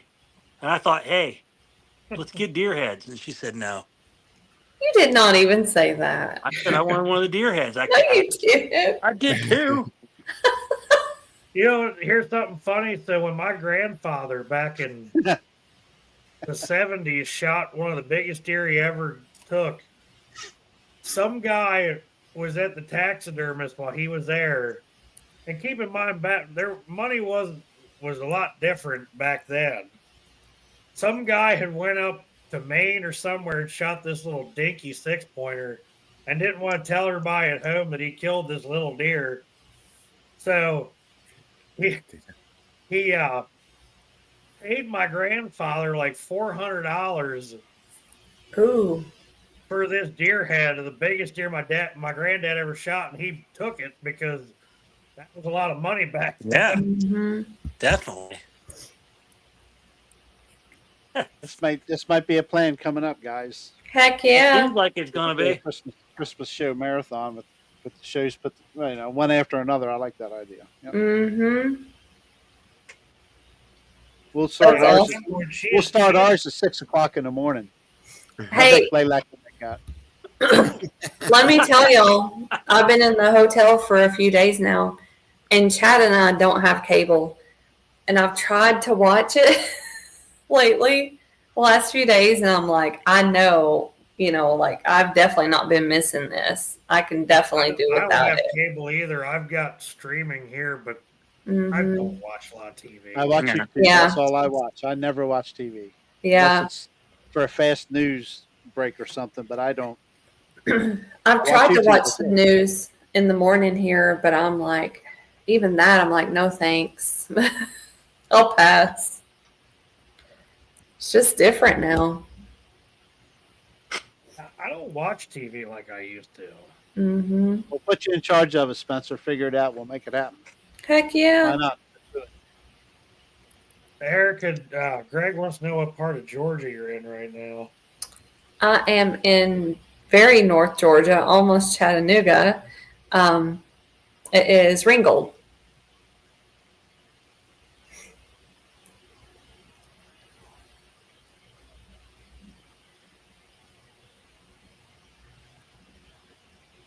Sounds like a plan. Sounds awesome. Yeah, when I was talking to Victoria after I did the one show with her, she's like, I really want to try to do one of those Christmas shows, and I'm thinking, I'm sure we could get people on board to do it. Heck yeah. Yeah. That would be fun. Depends on what day we do it. I don't know what day it'll be. Yeah. My Christmas day is a little wacky because my wife has to work. And we won't really celebrate Aw. Christmas until she gets off work. So, Mhm. but I'm sure we can squeeze it in there somewhere. Yeah, that'd be interesting. Uh-oh. Especially for some people that don't have anything going on. Yeah, Let's do it. I'll be off. We're not doing anything. We'll be at home. There you go. We got guests. Well, Yes. one of them You left. can count. You can count on Chad and I. Okay. Perfect.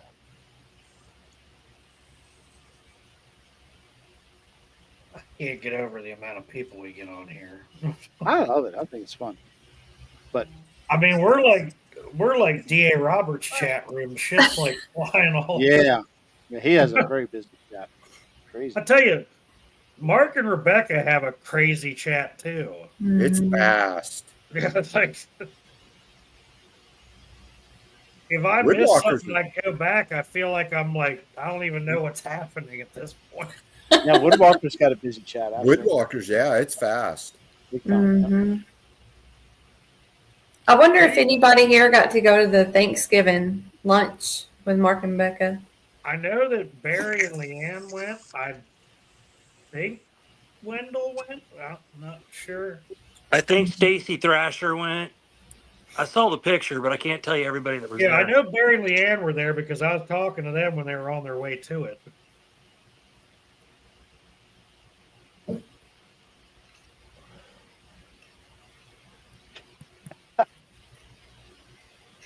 All right, guys.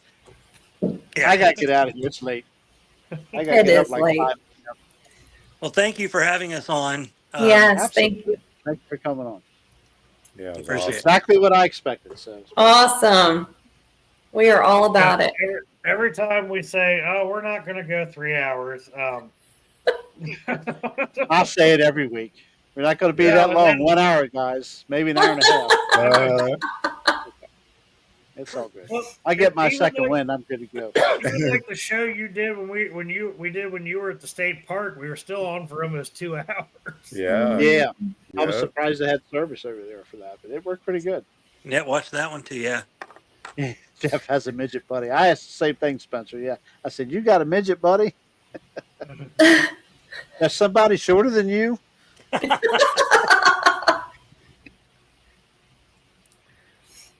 We're gonna have to do Midget a barber. live here one night. The back section. What is it? We'll have to do a live from here one night when Jerry and I are out back Yeah. in the back Yeah. of the farm. Yeah, we're gonna do a little bonfire deal over there. Heck yeah. Jerry will bring the RV down and stay in the back field. Why not? It's not like it's a long trip or anything. Oh, I don't. Uh-oh. Oh no. Man down. Jeff has travel size. Greg. Travel size, man. Oh my gosh. Well, he's frozen up. Is Jerry? I can't I tell. think Jerry is too. It Yeah, looks like it. they both are. Well, we might be getting cut off soon then. I don't know, but probably. That's crazy how us three are going and them two aren't. Uh-oh. Yeah, here we go. Well, welcome to the show, David. Yeah. So anyway, let the real stuff begin. Oh my gosh, my eyes have been watering the whole time. So do you guys have your own channel? Just No. for no. Okay. No, No. we've talked. She's been trying to talk me into doing podcasts, but more of type political type podcasts. But now that the election went the way I wanted it to, I'd rather do something where it can be a lot of humor and just like this. I mean, stories and humor. But I got to buy all this stuff, and I've never done anything like that, and I am the least computer savvy person. So, I mean, Me unless too. she would set everything up, but we've talked about it, and I would love to do, have like Greg and Roger on, and you could talk about whatever, and just start bringing people in for the humor factor of everything, whether it's talking about boogers, dog men, but make it like a comedy podcast about those things. The stories are real, but then you talk about, Greg, the way he tells stories and how they're funny. And it's like, or just the way he talks in general and the words he uses are, and Roger's the same way, but doing something like that would be kind of neat, but I would. that would be down the road. But yeah, it's nice. It's nice being able to, like, it was really a shock to us when Jeff called and said, do you guys want to be on a podcast? Because we did, I don't know, 5-10 minutes on woodwalkers one night at the end. And then we did a night owls to talk about her experiences.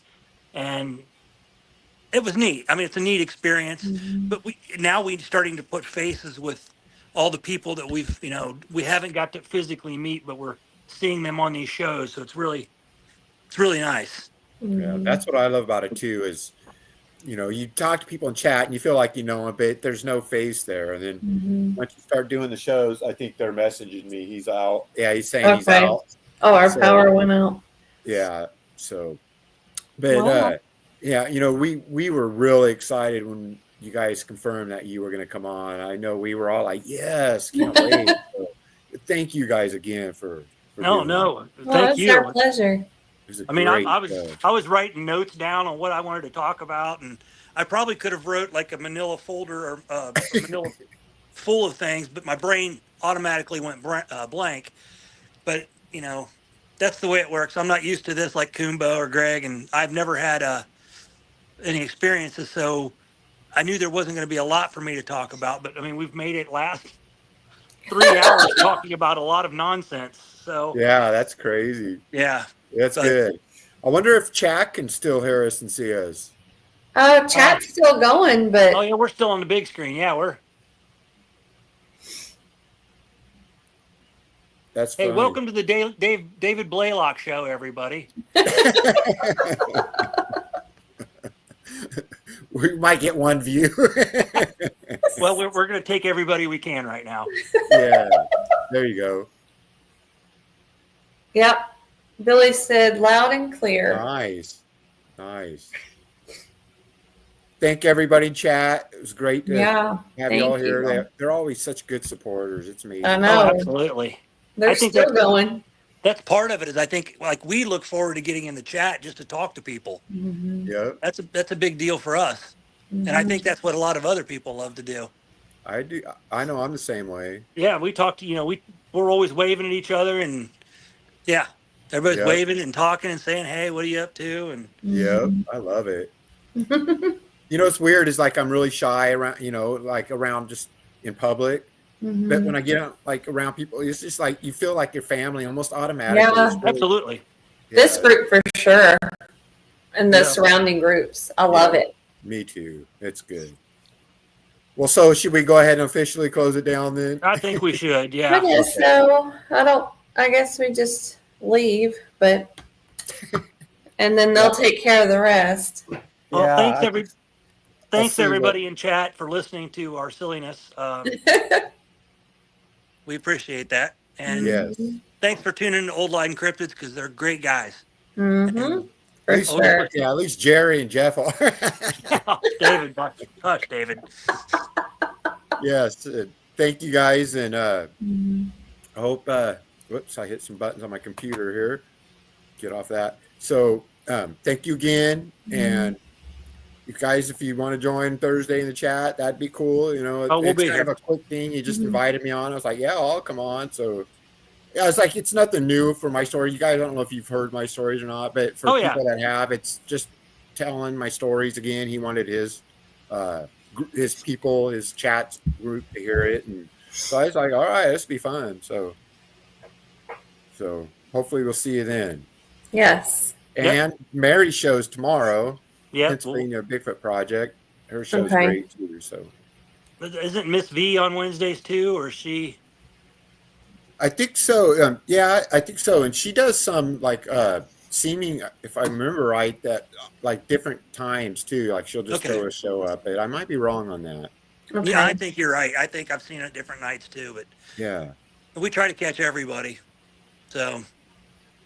Yeah. All My right. thing is being 2 to 3 hours usually behind everybody is like I'm still out and about doing my daytime stuff, and so I miss a lot of them, or I come in late on a lot of them. Right. It kind of bums me out, but it's just life, I guess. Right. You're just gonna have to move closer. That's it. I guess so. Or you guys moved to Oregon or something. I don't know if that'll happen, but we're at in Yeah, Oregon. I don't know if I'm leaving Oregon. Where do you live in Oregon? Coos Bay, Oregon. It's right on the coast. Oh, okay. Oh, wow. Yeah. Nice. I grew up in Okay. Northern California, right by where the Patterson Gimlin film was. Oh, wow. Yeah, that's where I grew up. Oh, wow. Yeah. So I'll be talking about that on Thursday. Okay, Awesome. cool. That happened there. So, Cool. yep. Apparently. Okay. Well, we ending it? Yeah. I think so. Okay. All God right. Well, bless you thank guys. you all. Thank Have you. a good evening. Yep. Have a All good right. night. See ya. Bye. Bye.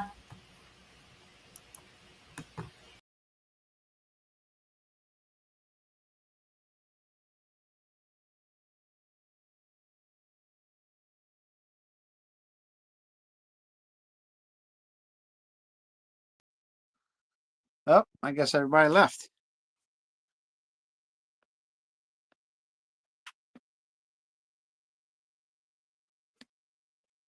All right, I guess they logged off. It's comments.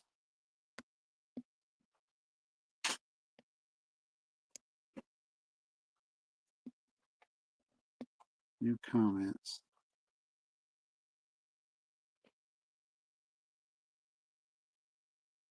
Hey. Chat's still going, yeah. I'm going to go ahead and call this, guys. We're still out of electric. I've only got 18% left on my cell phone, so appreciate everybody joining in tonight. I got to figure out how to make this thing die on my phone here. Wow. Okay. Anyway, don't mind me. Appreciate everybody watching tonight. Appreciate our guests, everybody in chat. I've only got so much battery, so it's going to die. So, hey, we'll see you next Tuesday as soon as I figure out how to end everything. Thanks, everybody. We lost electric, still out of electric. Jeff lost his electric, too.